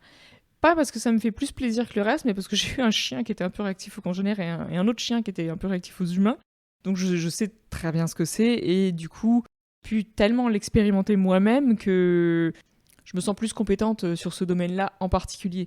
Alors que par exemple, un chien qui a des problèmes de solitude à la maison, je n'ai personnellement pas géré ça chez moi. Et vraiment, pour le vivre, enfin, pour quand on vit des problématiques avec son animal, vraiment, à chaque fois, je me suis dit, parce que j'ai aussi des chiens en famille d'accueil qui avaient d'autres types de problèmes, je me dis, il n'y a pas photo. Dire sans l'avoir vécu, c'est pas pareil que dire en l'ayant vécu. Tu penses que c'est important d'être propriétaire d'animal de compagnie quand on est veto? Oui. Même indispensable? Ouais. Ok. Et je dirais même, si on veut vraiment comprendre les propriétaires, il faudrait être propriétaire d'un animal de compagnie avant d'avoir mis les pieds dans une école véto. Okay. Moi, c'est ce que j'ai vécu. Ma chienne, je l'ai eue à 15 ans. Hein, c'est dans cette même période qu'on en parlait tout à l'heure. Et c'est assez drôle parce que j'aimais pas les vétérinaires. Moi, j'étais la première à critiquer. Bon, quand on pense aux clients chiants qui critiquent les vétérinaires, bah, bon, j'étais à peu près comme ça. Hein. C'est-à-dire, oh, c'est trop cher. Oh là là, il veut tout le temps nous vendre ses croquettes. Les croquettes, c'est le mal. Bon, il n'y avait pas le Bravecto à l'époque, mais c'était le Confortis. Mais le Confortis, c'est le mal. Tout ça, tout ça. Non, mais c'est pas possible, mon chien n'a pas de puce. Et est-ce que vous pouvez pas juste faire le vaccin et pas l'examiner parce que je sais très bien qu'il va bien. Enfin bon, tu vois, tout ça, je l'ai pensé en fait. Ouais. Et du coup, quand je me suis retrouvée à la place du vétérinaire et qu'il y a quand même beaucoup de points sur lesquels je me suis dit ah bah ok, je change d'avis, hein, bien comme il faut. Et quand les propriétaires arrivent et me parlent de ça ou pensent ça, mais je comprends complètement ce qu'ils vivent. Et je ne pense pas être une personne affreuse. Et y compris quand je pensais ça, je le pensais avec mes connaissances du moment biaisées parce que c'est comme ça, malheureusement. Et du coup, je comprends. Et du coup, ça m'énerve pas en fait qu'ils pensent ça, les gens. Et je le vis pas si mal parce que je comprends ce qu'ils vivent. En plus, bah, j'ai l'argument imparable de mais je comprends complètement, j'ai fait pareil que vous, mais je vous dis, j'ai changé d'avis. Et ça rejoint ce qu'on disait d'arriver à se mettre à la place de l'autre. Complètement. Là, tu l'as fait, quoi. Genre, t'étais littéralement à la place de l'autre. Donc, peut-être ça joue dans le fait, moi, je sais pas, c'est une hypothèse, hein, dans le fait que ça t'épanouisse la relation avec le client. C'est parce que le fait d'avoir été à leur place et de oui, ça je pense que c'est quand même principalement quand même juste un truc de ma personnalité parce que ça m'intéresse à tous les points depuis très longtemps. Mais ça aide en tout cas, c'est sûr que ça aide. Oui, j'avais une autre question par rapport aux consultations de comportement. C'est plus sur la sécurité. Par exemple, il y a une visite là où on était au bord d'un petit chemin en terre. Et le chien qu'on aime voir, enfin moi je suis rentrée après toi sur le terrain et il m'a couru dessus en aboyant et tout. Bon, j'ai eu un petit moment de frousse quand même, on va pas se mentir. Mais est-ce que toi ça t'est arrivé de sentir que la situation était dangereuse, voire cas le plus extrême d'avoir peur pour ta vie quand tu viens pour une visite de comportement? Est-ce que ça t'est déjà arrivé? Alors, j'ai eu des situations difficiles et je pense que c'est impossible de ne pas en avoir si on choisit de faire comportementaliste. Enfin, cela dit, c'est vrai aussi pour généraliste en fait. Je pense que c'est pas pire. La seule chose, c'est que dans un cas, on le sait, enfin, on le fait sciemment. Dans l'autre cas, on n'a pas le choix, ils arrivent et il faut les soigner quand même. J'ai jamais eu peur pour ma vie. Il y a quand même des cas où je me suis dit, ok, là, c'est un peu tendu quand même. Et que je m'y attendais pas. Alors moi, je suis pas, j'aime bien dire ça comme ça, je suis pas une grande courageuse, je tiens pas du tout à me faire mordre, et d'ailleurs je ne me suis jamais fait mordre, je me suis déjà fait pincer mais jamais mordre, et principalement pas dans le cadre du travail d'ailleurs, par des petits merdaillons que j'avais en famille d'accueil à la maison. Parce que moi je suis pas du genre à prendre des risques. Pour moi, mon métier de comportementaliste et vétérinaire généraliste, c'est comme une anesthésie, c'est-à-dire je vais pas me dire ouais ok il y a une chance sur deux que ça marche mieux et puis une chance sur deux qui meurt à l'anesthésie. Moi je dis non, je vais prendre la solution peut-être qui est plus chère, qui est plus longue, mais où je sais qu'il va pas mourir. Bon là c'est pas mourir, c'est avoir un accident, bon typiquement morsure. C'est mon choix parce que j'estime qu'en tant que professionnel j'ai pas le droit en fait de faire autrement. C'est pas possible de se dire oui ok il y a peut-être une chance sur deux qui mord, mais une chance sur deux que ça aille plus vite que si je prends le plan B où j'ai zéro chance qu'il morde mais que ça va mettre un peu plus de temps. C'est mon choix, c'est discutable, mais en tant que veto, je conçois pas de faire autrement. J'ai pas pour habitude de faire des compromis par rapport à la sécurité. Après, on peut toujours se faire avoir. Et effectivement, ça m'est arrivé une fois, un chien qui... Donc moi, je demande aux gens toujours un chien que je connais pas de le séparer quand j'arrive, qui me lâche pas un fou furieux sur le truc, en me disant « Ah mais c'est parce que c'est votre métier, non ?» Parce que je sais que ça arrive à des collègues. Et donc je demande d'office qu'ils le séparent, je discute avec les gens et après je vois si je le rencontre et comment je le rencontre. Ça m'est arrivé de ne pas rencontrer le chien du coup, enfin de le voir de loin. Et une fois, effectivement, le chien n'a pas forcément réagi d'une manière à laquelle je m'attendais, même si j'avais ces informations-là. Où il s'est rien passé, c'est juste que ça aurait pu mal tourner alors que c'était pas prévu, quoi. Mais voilà, c'est le pire qui m'est arrivé. Ok, et quand tu dis que tu prends des précautions, est-ce que, par exemple, tu muselles souvent ou tu demandes de faire museler par les propriétaires régulièrement? En médecine, ouais. En médecine, vraiment, moi, j'ai vraiment aucun souci à museler. Et bizarrement, j'ai très très peu d'objections de la part des propriétaires. Je pense que je dois le présenter d'une façon qui pose pas problème parce que vraiment, j'ai quasiment jamais d'objections. Comment tu fais? Comment Tu je souris fais et ça passe En fait, ou- je pense que déjà, dans ma façon d'aborder l'animal, les gens voient, entre guillemets, que j'essaie de faire en sorte qu'ils se sentent bien, que si jamais ils se montrent menaçants, ça me met pas en colère. Je me dis, ah ok, ça va pas. Et puis souvent, je dis quelque chose du type, ah bon, bah, je crois qu'on va le museler, hein, parce que j'ai encore besoin de mes doigts aujourd'hui. J'ai tendance à dire un truc comme ça. Et vraiment, en fait, je pense que ce qui passe bien, c'est que je le présente pas dans l'intérêt de. Enfin, pas en disant votre chien est un problème et moi je suis une victime, en gros, même si c'est vrai. Enfin, oui, je peux être une victime, hein, je ne le nie pas, mais c'est pas comme ça que je le présente aux gens. Je le dis plutôt ah oui, je vois que votre chien est pas bien et que du coup, ben, il pourrait avoir une mauvaise réaction, je comprends, hein, mais du coup, on va quand même prendre des précautions. Et, Ouais, c'est pas culpabilisant. Ouais, je pense que c'est vraiment, faut vraiment le côté, et ça c'est quelque chose que je fais en général d'ailleurs, pas critiquer en fait, pas dire c'est votre chien qui a un problème ou, enfin si des fois je le dis, mais pas, enfin pas de cette façon-là en fait, pas dans le côté, mince j'ai perdu le mot, mais accusateur en fait.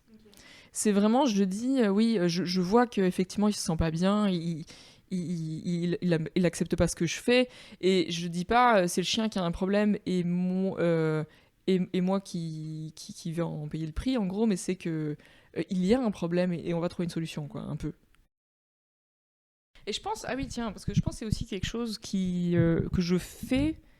Avant, je n'en avais pas conscience, puis on a mis un mot, même si je me souviens plus que c'était, mais pendant mon CEAV, et que je trouve ça hyper utile et épanouissant. Alors comme je dis, je me souviens plus du mot, mais en gros, en psychologie, il y a sans doute un mec qui a dû inventer ça. En gros, c'est le fait que si on veut vraiment y arriver, en face de nous, potentiellement, on a un mec, je sais pas moi, qui a violé des enfants. Ok ? Ça peut être révoltant, on peut se dire, mais ce gars est un connard.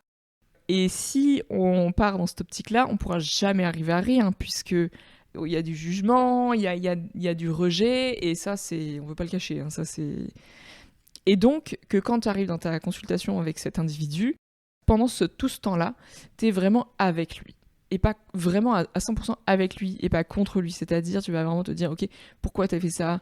Je comprends les raisons. Enfin, je sais pas si c'est clair ce que je dis, mais vraiment mettre de côté ça ne pas le condamner jugement. tout de suite. Non, c'est pas vraiment ça. C'est vraiment que tout le temps où on est avec la personne, on est sincèrement avec la personne. On met de côté ses jugements et etc., etc. C'est pas évident quand même, parce que moi, les jugements, ils viennent moi, je fais immédiatement, ça sans non ? Je fais ça C'est sans effort, moi. Ok. Parce que, tu sais, c'est un peu le truc comme... c'est un peu, pour moi, je le vois comme le truc de la première impression. Quand tu croises quelqu'un, oui, direct, tu le mets dans un ouais, petit peu mais dans des j'arrive à cases le sans mettre faire de exprès. côté. Ouais, des fois, ça m'arrive. Il y a des gens, je les vois en salle, je dis, oh putain, il va me casser les couilles.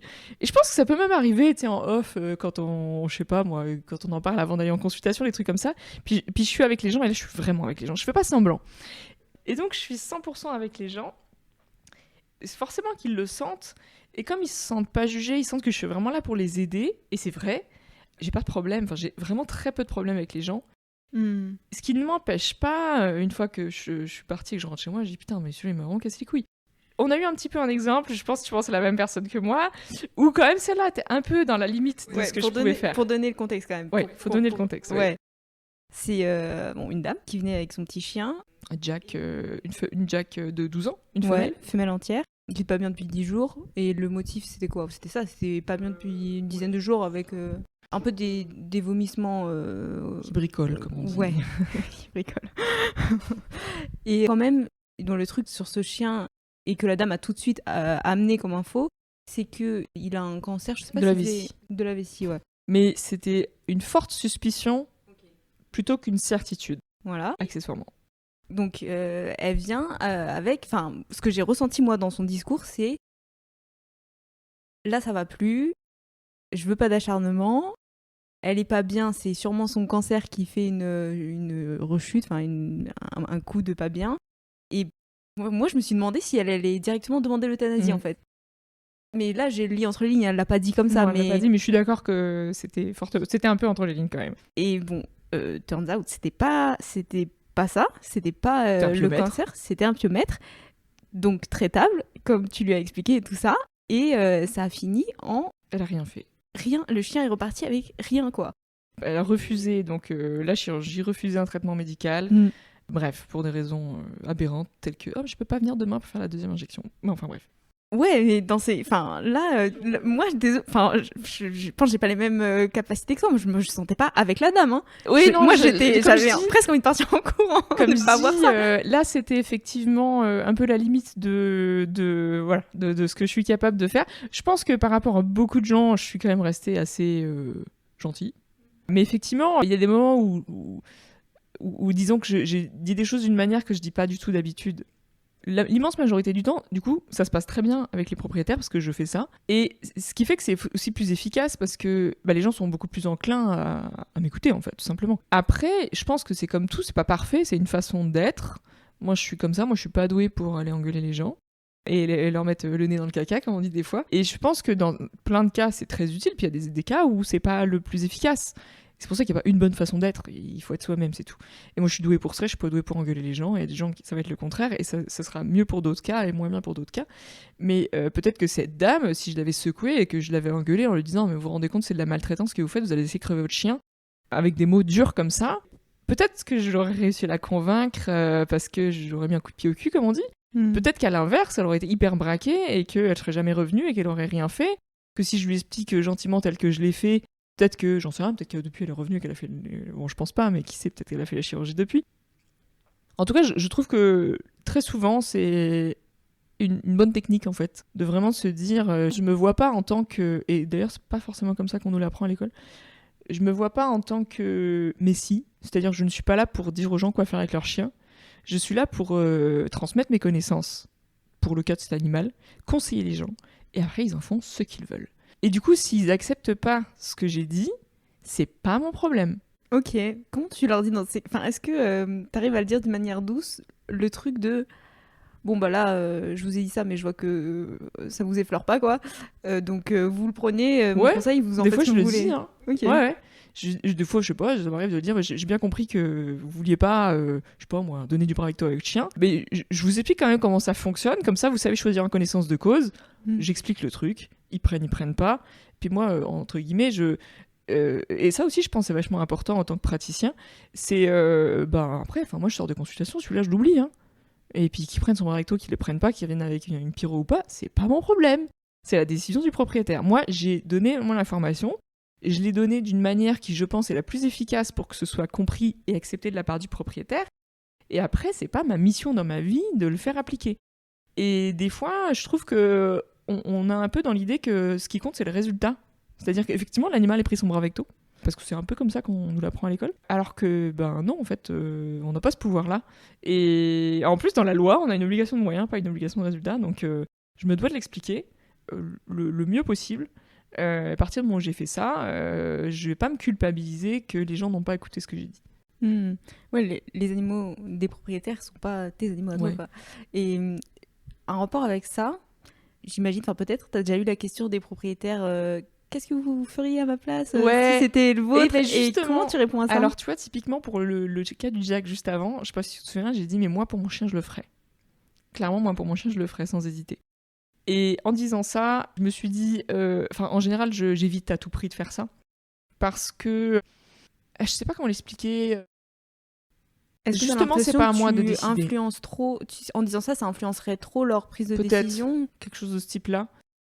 Et je sais pas pourquoi, j'aime pas trop faire ça en général. Et quand les gens, typiquement, pour une euthanasie, me disent « Mais qu'est-ce que vous feriez à ma place ?» Ça, je veux pas répondre à cette question. Sauf quand c'est vraiment...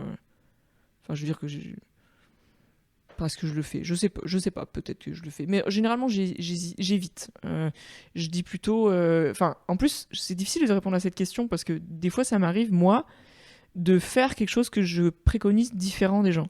Parce que la situation est différente. C'est-à-dire, moi, l'animal, il est chez moi, je lui fais une consultation en permanence, en gros, parce que je l'ai en permanence avec moi et que j'ai pas besoin de l'emmener chez le vétérinaire.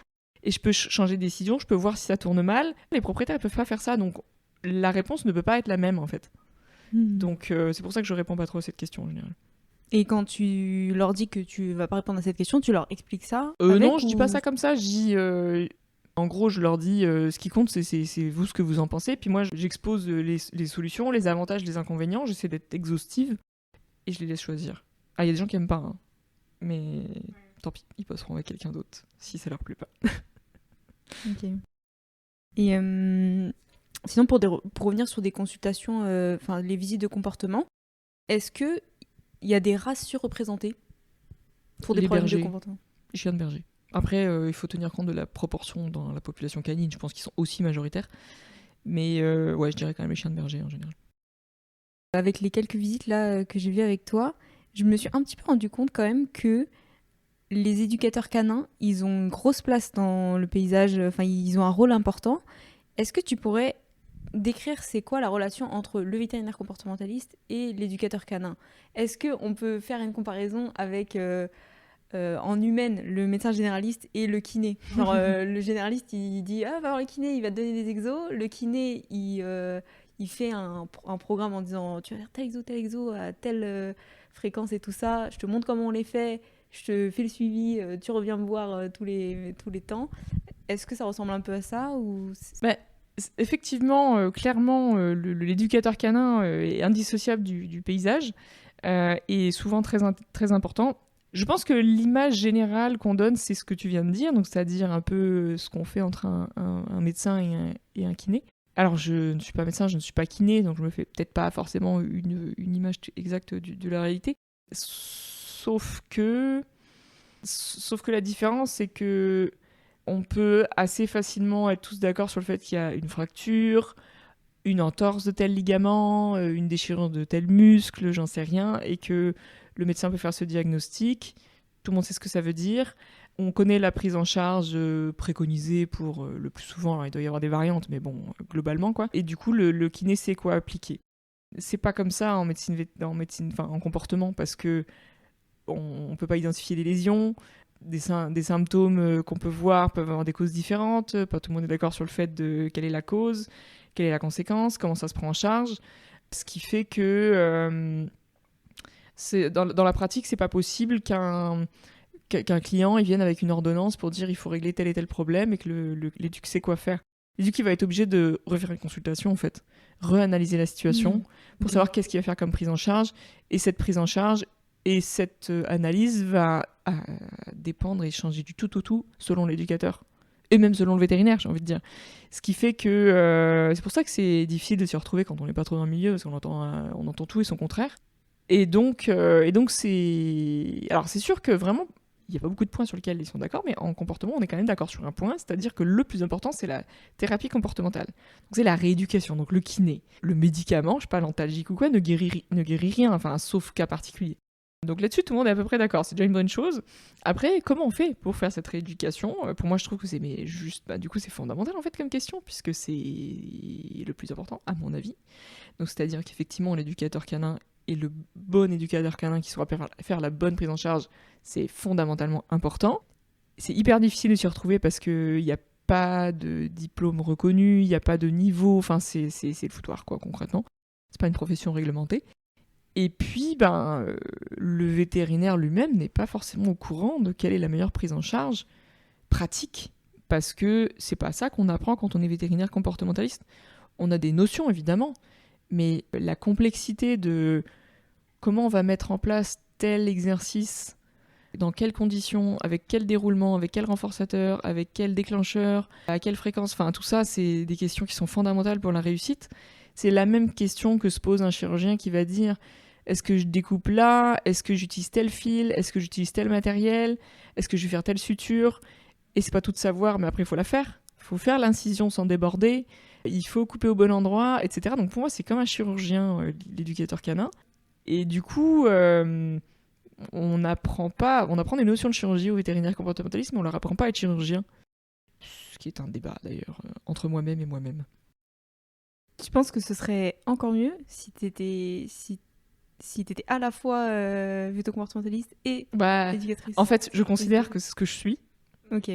Parce que du coup, mon mode de fonctionnement n'est pas très représentatif de la plupart des éducateurs, des vétérinaires comportementalistes. C'est-à-dire que effectivement, souvent, je fais moi-même le suivi. Tu as pu le voir, tu m'as accompagné. Où je vais effectivement faire du vélo dans les routes boueuses pour désensibiliser un chien au vélo, etc. Parce que c'est mon point de vue, hein, c'est tout à fait discutable, mais j'estime que si je suis censée être spécialiste, je suis censée faire... Enfin, je vais pas déléguer la partie la plus importante du travail à quelqu'un d'autre que je ne connais pas et je sais pas comment elle va le faire, etc. J'estime que la personne vient me voir pour que je règle le problème, donc je dois régler le problème. Et alors, j'ai pas de problème à travailler avec d'autres personnes, hein, mais je trouve ça... Enfin, moi, par rapport à mon éthique et mes valeurs, je trouve ça bizarre que les gens viennent me voir en tant que spécialiste et que je leur dis, allez voir quelqu'un d'autre, quoi. Donc oui, je le fais. Après, c'est pas un mode de fonctionnement qui est compatible avec un vétérinaire normal, entre guillemets. Généraliste, c'est ça que tu veux dire? Oui, généraliste ou comportementaliste et généraliste. Ok. Mais attends, mais t'es comportementaliste et généraliste. Oui, mais bon, t'es d'accord avec moi que mon mode de fonctionnement n'est pas très, très représentatif quand même. Oui. Voilà.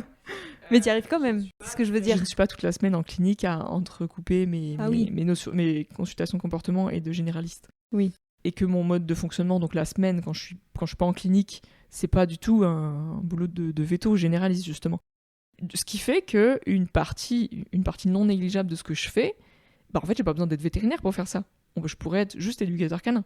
Et ce qui pose la question, après avoir passé tant de temps à me former en tant que véto, avec cette pénurie de veto, est-ce que c'est vraiment indiqué que j'aille m'amuser à faire du vélo alors que justement, quelqu'un qui n'est pas vétérinaire pourrait le faire. Et je trouve, c'est vraiment une question philosophique, je n'ai pas répondu à cette question. Ouais, mais tu vois, en le faisant, tu es plus épanoui dans ton métier, et du coup, peut-être tu vas le faire plus longtemps, et du coup, finalement, alors, tu vas de mon point de vue à moi, effectivement, je conçois pas forcément, en tout cas dans un futur proche, de faire autrement. Parce que, effectivement, c'est comme ça que je vois les choses. Moi, depuis le début, je veux être comportementaliste, pas vétérinaire, hein, comme je le disais. Ouais. Et j'estime que mon point de vue vétérinaire, la médicalisation, la partie médicale liée au comportement, c'est un énorme bonus. Mais avant tout, oui, je suis là pour gérer les problèmes de l'animal, point à la ligne, quoi. Mais bon, comme je dis, ça c'est mon point de vue tout à fait égoïste, entre guillemets. Ce que je veux dire par là, c'est que je pense pas que mon mode de fonctionnement, ce serait un mode de fonctionnement optimal pour la profession, ou pour le paysage de tout, hein, des propriétaires, des éduques, des vétos. Parce que, pour les raisons que je viens de dire, c'est pas optimal. C'est sûr que c'est pas un modèle classique, mais bon, on peut l'inventer le modèle. Hein. On n'est pas obligé d'être tous sur le modèle. C'est ça qui est cool. Oui, c'est vrai que c'est aussi important à dire, c'est que je veux dire, on peut créer les choses pour qu'elles, si elles n'existent pas, pour qu'elles existent et qu'elles conviennent à ce qu'on a envie de faire. Hein, c'est complètement possible. Et tu disais que y a un peu de tout dans les éducateurs canins. Et que c'est bien de trouver les bons avec les bonnes méthodes. Et comment tu fais pour... parce qu'il y a certains cas où tu peux pas tout faire toi-même. Imaginons les gens sont loin, ils ont beaucoup de frais de déplacement. Enfin voilà, ils vont préférer qu'il y ait un éducateur canin pas très loin de chez eux qui leur fasse le suivi et tout ça. Comment tu trouves les bons ? Du coup, moi j'ai la chance, parce que comme je suis dans ce milieu-là depuis une bonne quinzaine d'années, je connais les noms des formateurs, je connais les noms des formations, je sais ce qu'elles contiennent pour la majorité, donc en regardant, disons par exemple le site internet d'un éducateur canin, du moins, faut-il qu'ils disent quelle formation ils ont faite, j'ai une idée de quelle est la probabilité qu'ils utilisent telle ou telle pratique, qu'ils aient tel ou tel niveau de compétence. Donc déjà ça m'aiguille beaucoup, mais encore une fois, comme je dis, c'est illusoire de se dire que les vétos n'ont pas que ça à foutre que d'apprendre les contenus des formations des éducateurs canins. Donc, disons que si c'est quelque chose qui peut être applicable à tous, il existe des associations qui répertorient ces éducateurs canins, donc le MFEC, la Team Cap Dog, le Chien Mon Ami, c'est déjà pas mal. Donc ça, c'est pas exhaustif, mais déjà, les gens qui sont recommandés par eux, normalement, sont quand même relativement fiables. Et quand on dit fiable, on entend quoi ? En fait, c'est quoi d'ailleurs un bon éducateur canin ? Alors, on va dire qu'il y a les éducateurs canins qui sont dangereux, par rapport à ceux qui ne sont pas dangereux. Déjà, c'est une distinction importante. C'est-à-dire qu'il y a des éducateurs canins, il faut le savoir, qui peuvent être très connus pourtant, qui peuvent causer des problèmes 10 fois plus graves que pour lequel l'animal est venu initialement. Tous ont un point commun, c'est qu'ils pratiquent les méthodes d'éducation coercitive. Alors, c'est pas toujours évident, hein, parce que des fois c'est caché, mais voilà. Ça, c'est le premier truc que tu vas regarder. Ça, c'est vraiment déjà coercitif ou positif. Autant entre quelqu'un qui a, on va dire, des méthodes qui sont différentes de moi, que j'estime pas suffisamment efficaces, etc., je vais dire aux gens, écoutez, vous faites ce que vous voulez. Éventuellement, je pense qu'une autre personne peut être plus compétente. Enfin, ça va dépendre des situations. Mais par contre, si c'est une personne comme ça qui est concernée, là, je vais être claire et je vais vraiment dire non. C'est vraiment contre-indiqué d'aller là-bas. Et cela, pour les reconnaître, déjà, ça va être... bon, je fais un raccourci, pour pas que ça dure 2 heures non plus, mais déjà, si ça parle de hiérarchie et de dominance, c'est out. Si ça parle de punition, c'est out. Si ça parle de collier électrique, de collier d'éducation, de collier étrangleur, c'est out. Si ça parle de ne pas utiliser la friandise, c'est plutôt mauvais signe. Alors, ils sont pas obligés de tous taper dessus dans le cas contraire, mais fais la version simple. Mais s'il n'y a pas de renforçateur, c'est qu'il y a une punition. Et si c'est la base du travail, c'est donc du coercitif. Et on sait très bien, par la science, que c'est contre-indiqué. Donc ça, c'est, disons, je dirais, la première distinction. Après, dans ceux qui ne vont pas causer des catastrophes, il y a ceux qui vont quand même être plutôt neutres ou néfastes, peut-être moins catastrophiquement, mais c'est un peu les mêmes que ceux que je viens de dire, mais en moins grave. C'est-à-dire qu'ils vont pas attacher, parce que oui, ce que je dis, ça existe, qu'ils vont pas attacher le chien à une chaîne et taper dessus, jusqu'à ce qu'on sait pas trop quoi d'ailleurs, juste taper dessus, parce qu'il y a des gens qui font ça, et ils sont connus. Et tu payes 2 000 € pour ça. Et donc autant vous dire que le chien, Mais les propriétaires, ils sont pas au courent. En gros, ils laissent leur chien, pas tous, ils savent pas, pas parce toujours. que ce serait pas possible que... Si, il y en a qui payent pour ça, et c'est filmé. Je ne vais pas citer la chaîne YouTube parce que je ne veux pas promouvoir des vues de cette personne. Mais si, c'est des fois c'est... Alors non, c'est vrai que taper dessus, c'est pas filmé. Mais ça revient un peu au même. Ok. Et après, il y en a, ils vont plus fonctionner... Voilà, c'est pas le même niveau de gravité, ça, qu'un éducateur canin qui va crier dessus et donner des coups de sonnette avec un collier étrangleur de façon modérée. Mais ça reste le même cheminement, mais c'est juste moins intense. Et après, il y a ceux qui servent à rien, donc ça c'est quand même bien dommage. Et il y a ceux qui sont bons, et puis il y a ceux qui sont très bons. Donc voilà, là où je suis plus rassurée, c'est quand ça parle d'éducation positive, d'utiliser la récompense pour éduquer le chien, ou le jouer, mais ceux qui veulent à tout prix éviter la récompense alimentaire, déjà c'est mauvais signe. Et après, c'est intéressant de voir, si on peut, encore une fois on n'a pas toujours le temps, mais si on voit l'animal, qu'on voit qu'il est détendu, qu'il est joyeux, qu'il regarde son maître, qu'il regarde l'éducateur canin, c'est vachement important, que c'est calme, tout ça c'est des bons signes.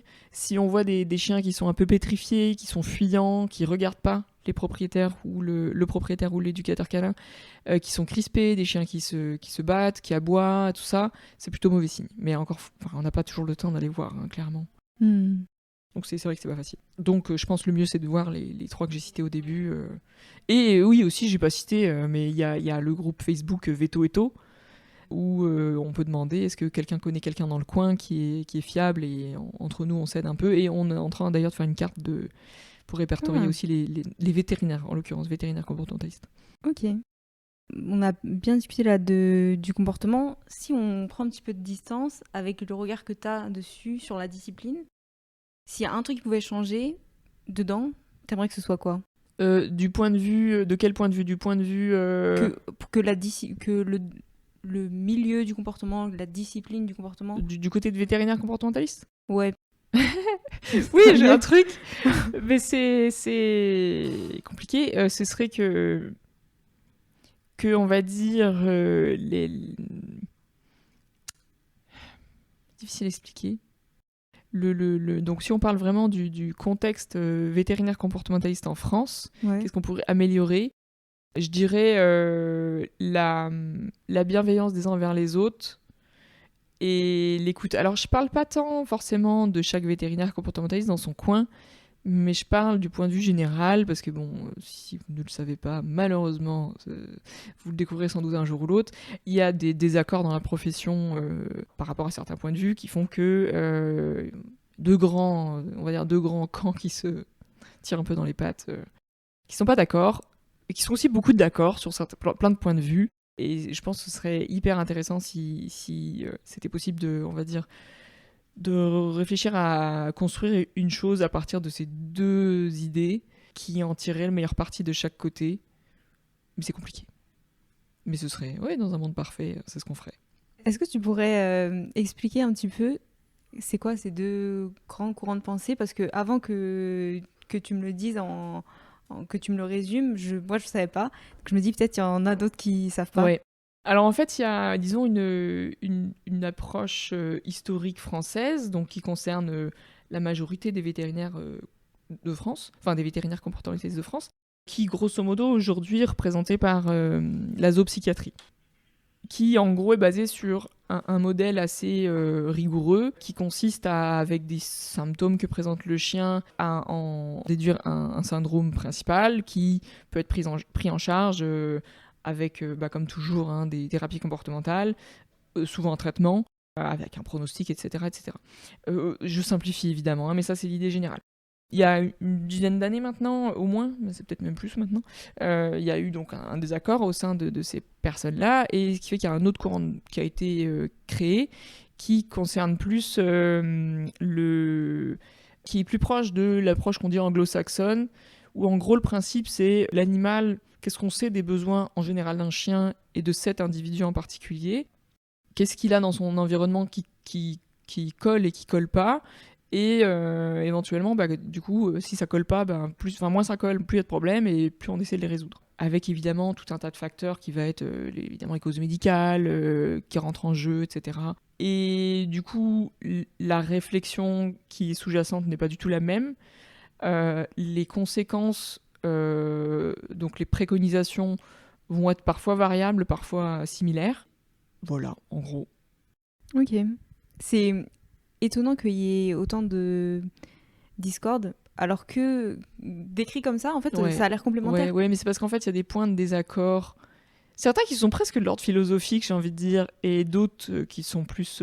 Alors j'essaie d'être objective, parce que bien entendu, j'ai bien envie de prêcher pour ma paroisse, mais bon... Ah oui, d'ailleurs, on n'a pas dit, mais du coup... Oui, moi je fais pas partie des zoopsies, je fais partie de la deuxième approche. Enfin, encore que, non, j'aime pas dire ça, parce que je considère pas que je fais partie d'une... Enfin, je suis juste moi, en fait. Ouais. Et puis je fais ce que bon me semble. Mais disons que j'ai été formée initialement pas par l'approche zoopsy, même si je la connais quand même. Enfin non, je vais même préciser, je suis diplômée de l'autre formation, donc le CEAV, qui n'est pas la zoopsychiatrie. Mais encore une fois, j'estime pas forcément ni que je suis représentative de ça, ni que je suis limitée par ça. Ok. Et il y a aussi, vrai qu'il y a quand même des points de désaccord qui peuvent être vraiment problématiques, parce que, en fait, il faut imaginer que nos connaissances du monde, c'est comme un ciel étoilé, où nos connaissances, c'est les étoiles. Et l'infini entre les deux, c'est ce qu'on ne sait pas. Et il y a plus ou moins de trous, donc en comportement, il y a beaucoup de trous, il n'y a pas beaucoup d'étoiles. Donc les étoiles, on va dire, c'est des consensus, il n'y en a pas beaucoup. Puis entre les deux, on sait pas, en fait. Et comme on ne sait pas, on fait des hypothèses. Et X va faire une hypothèse différente de Y. Et on peut débattre très très longtemps sur le sujet. Tant qu'on ne sait pas, on ne sait pas. Et partant de là, on peut faire des modèles différents, des explications différentes, etc., qui vont être évidemment très houleuses à débattre parce que c'est de l'ordre de l'avis personnel, de la conviction, et non pas des certitudes. Et c'est là que ça pose problème, en fait. Et je pense, encore une fois, que si on a la sagesse de se dire j'ai conscience que c'est un avis, j'ai pas le même, je sais pas plus que toi si j'ai raison ou si t'as tort, et ok, j'entends, c'est un point de vue différent, et on peut peut-être faire des hypothèses pour trouver d'autres étoiles, d'autres consensus. Ouais. Mais ça demande beaucoup d'ouverture d'esprit, beaucoup des fois de remise en question. C'est loin d'être facile, mais non, c'est vrai que c'est humainement pas facile de faire ça. C'est un débat avec soi-même, avant tout. Mais on peut espérer que au plus on va trouver d'étoiles, au plus ça va donner de chance aux deux parties de se trouver un terrain commun. Oui, je pense que c'est pour ça qu'il y a plus de... Enfin, je pense qu'il y a quand même plus de débats du côté des comportementalistes que d'autres disciplines, c'est parce qu'il y a moins d'étoiles que dans d'autres disciplines. Et je pense qu'il est aussi intéressant, c'est qu'il y a pas mal de personnes, je sais, qui ont la volonté de faire cet effort-là. Et qui sont déjà un peu à mi-chemin, enfin qui vont un peu comme toi, où tu veux dire, ok, je viens de là, mais je me limite pas à ça. C'est ça. Et ce qu'il y a de bon à prendre de l'autre côté, je vais le prendre. Il y a des personnes qui sont capables de faire ça et qui ont la volonté que ça change, donc je suis du genre optimiste, donc moi j'ai bon espoir que ça change en mieux dans le futur. Ok. Tu parlais du CEAV. Oui. Si, mettons, moi par exemple, j'aime le comportement, je veux faire du comportement, quelle qualification je peux avoir ? Je peux avoir ce que toi t'as fait, je peux faire ce que toi t'as fait. Oui. Mais il y a plusieurs choix. Enfin, qu'est-ce qui existe ? Est-ce qu'il y en a qui sont mieux que les autres ? En vétérinaire, quand on est vétérinaire, il y a en qualification, il y a plus le CEAV parce qu'il vient d'être transformé en DIE. Mais bon, grosso modo, c'est à peu près la même chose. C'est juste qu'il s'appelle plus CEAV, il s'appelle DIE. Et donc il y a l'ex-CEAV devenu DIE. Le DU, donc le DU c'est la zoopsychiatrie. D'accord. En titre. Ah oui, et puis après tu peux toujours faire une résidence. Donc soit européenne, soit donc un board, soit européen, soit américain, soit les deux, si t'as envie, faut être motivé. Et en gros, c'est à peu près tout. Après, il n'y a pas besoin d'un diplôme pour faire du comportement. Ok. Bon, c'est quand même mieux, hein, ça vaut le coup quand même de le faire, parce qu'on apprend plein de trucs. Il y a aussi des formations vétérinaires, mais en dehors de ces diplômes, on va dire. Enfin, des formations continues qu'on peut trouver à gauche et à droite. Mais ça donne pas de titre. Et ces moi, formations continues, c'est quoi? C'est par exemple l'école qui va organiser ça il y ou en a, je on peut crois, trouver... effectivement, quelques-unes. Alors, il n'y en a pas beaucoup, mais bon, après, ça a amené peut-être à changer. Hein. Donc, oui, je pense que les écoles elles-mêmes peuvent en proposer. Ok. Les associations comme la VAC, d'autres associations plus orientées sur le comportement, comme le Chien Mon Ami, le CIVAD. Enfin, pardon, c'est la même chose maintenant. Et puis, mais bon, il n'y a pas tant d'endroits que ça où vraiment tu peux tout trouver, faut fouiller et ouais, c'est pas forcément facile. Et après moi celles que je trouve qui sont très intéressantes et celles que je préfère sont pas en France. C'est vraiment à l'étranger, sont pas nécessairement dédiées aux vétérinaires. Parce que Ok. comme je dis, il y a beaucoup de la discipline qui n'est pas, t'as pas besoin d'être vétérinaire pour faire ça. Et ouais, moi vraiment celles que je préfère ne sont pas vétérinaires. Enfin, quand je veux chercher des formations, je cherche pas en France. Je cherche à Tu l'étranger. vas où? Oh, bon, à peu près n'importe où, mais bon.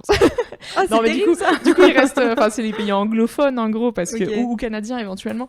Mais parce qu'il y en a. Je sais qu'il y en a une qui est excellente en Allemagne, mais là, il y a un petit souci de la barrière de la langue, c'est que je sais dire 2 mots en allemand, donc c'est un peu Ouais. compliqué. Ok. Donc il y a Allemagne et après ça va être genre États-Unis, Royaume-Uni et Canada? Ouais, encore une fois, je pense qu'il y a plein d'autres pays. Je sais qu'il y a une super équipe au Portugal, enfin qui a l'air bien, mais encore une fois, je comprends rien ce qu'ils disent, donc ça limite les choses. Ah ouais? Ah mais c'est dommage que ce soit pas en anglais. Bah, Parce c'est que pour ça quand j'ai. s'ils sont aussi bons que ça, ils Ouais. peuvent prétendre à à avoir un rayonnement international, on va dire. Bah. Et pourtant ils font dans leur langue natale. Ouais. Ben, je pense que c'est compliqué parce que du coup, ben, nous, pour Pavlovette, là, nous, on est. Enfin, je veux dire, ce qu'on fait à l'étranger, ça existe, mais pas en France. Pas dans les pays francophones. Il n'y a rien dans les pays francophones. Et les Français ne vont pas voir à l'étranger parce que c'est trop compliqué en anglais. Donc, c'est pour ça qu'on le fait en français. Et bah, peut-être qu'on le fera un jour à l'étranger, mais ça complique les choses parce que déjà, il faut traduire. Moi, je parle bien anglais, mais pas. Ça me demande évidemment plus d'efforts que de le faire en français, quoi. Et ça s'arrête là, parce que les autres langues, je peux pas. Et donc, il faut trouver quelqu'un pour traduire. Il faut aussi trouver un moyen de diffuser l'information dans les autres pays. Que ces efforts qu'on a faits soient suffisamment rentables, etc., etc. Donc, c'est pas simple quand même Enfin, ça demande beaucoup d'efforts pour partir à l'étranger. Donc, je pense que c'est aussi pour ça que le font pas tous. Alors que les Anglais, ils le font en anglais, puis nous, on peut y aller directement, quoi. Ouais, C'est ça, en fait. c'est vrai. J'ai une dernière question pour Oui. conclure, si tu veux. Là, bon, si je calcule bien, sorti en 2017 de Oui. l'école veto, là, on est en 2023, ça fait 6 ans Oui. que tu pratiques. T'es encore jeune, hein, Mhm. mais t'es quand même pas né de la dernière pluie, ça va, t'as un peu d'expérience. Avec ce recul-là, qu'est-ce que tu souhaiterais à la profession vétérinaire pour l'avenir, hein, Pour l'avenir. les années futures? Est-ce qu'il y a quelque chose où tu te dis, si ça on y arrive, si ça on arrive à le faire, si la profession elle va dans ce sens-là, on tient le bon bout, et puis il fera encore meilleur d'être veto, ce sera encore mieux. Un truc simple, là. Bon, après tu peux répondre la paix dans le monde, hein, mais... La paix dans le monde. Oui, bien sûr que la paix dans le monde, ce serait plutôt pratique. Non, je pense que ça rejoint un peu les autres sujets qui me tiennent à cœur qu'on a abordés, c'est-à-dire, je pense, la prise de conscience dans notre profession vis-à-vis des autres, de nous-mêmes, des autres personnes, de notre personnel, de notre état de simples êtres humains non surhumains, et que quand on a un salarié ou quoi qui n'arrive pas à faire quelque chose, c'est pas nécessairement de la mauvaise volonté, ça peut être juste que, encore une fois, il a peur, il est fatigué, il sait pas, bon bref, n'importe, il y a plein d'autres raisons. Et et de se respecter soi-même, les autres et l'animal aussi. Pareil, l'animal qui va nous bouffer, c'est pas parce qu'il veut nous faire chier, c'est parce qu'il pense qu'il va mourir. Et je trouve que quand on a conscience de ça, on peut être beaucoup plus tolérant et bienveillant envers soi-même. Du coup, on est plus agréable à vivre. beaucoup plus tolérant et agréable envers les autres, et du coup, on vit mieux.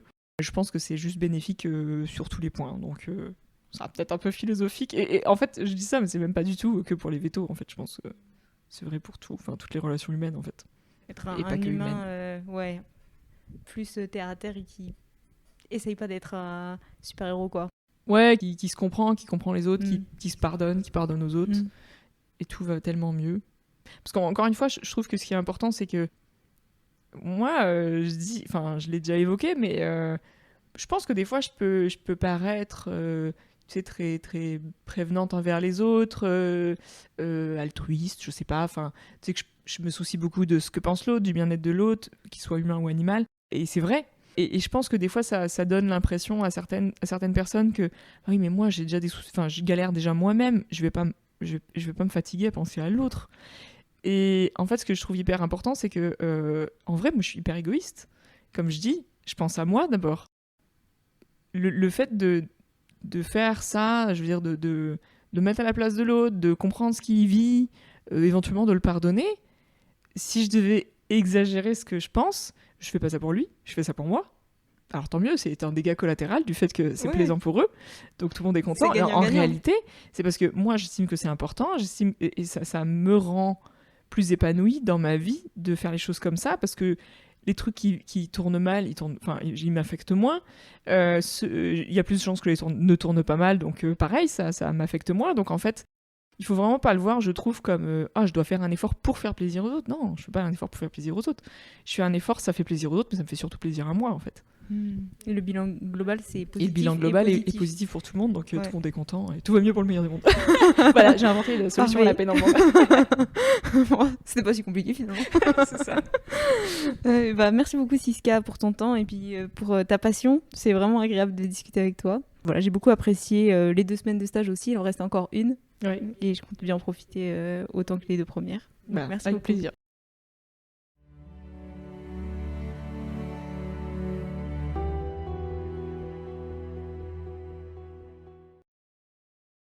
Merci d'avoir écouté cet épisode. S'il vous a plu ou qu'il a suscité une réflexion, l'espace commentaire est ouvert. D'autres épisodes de ce podcast sont d'ores et déjà disponibles.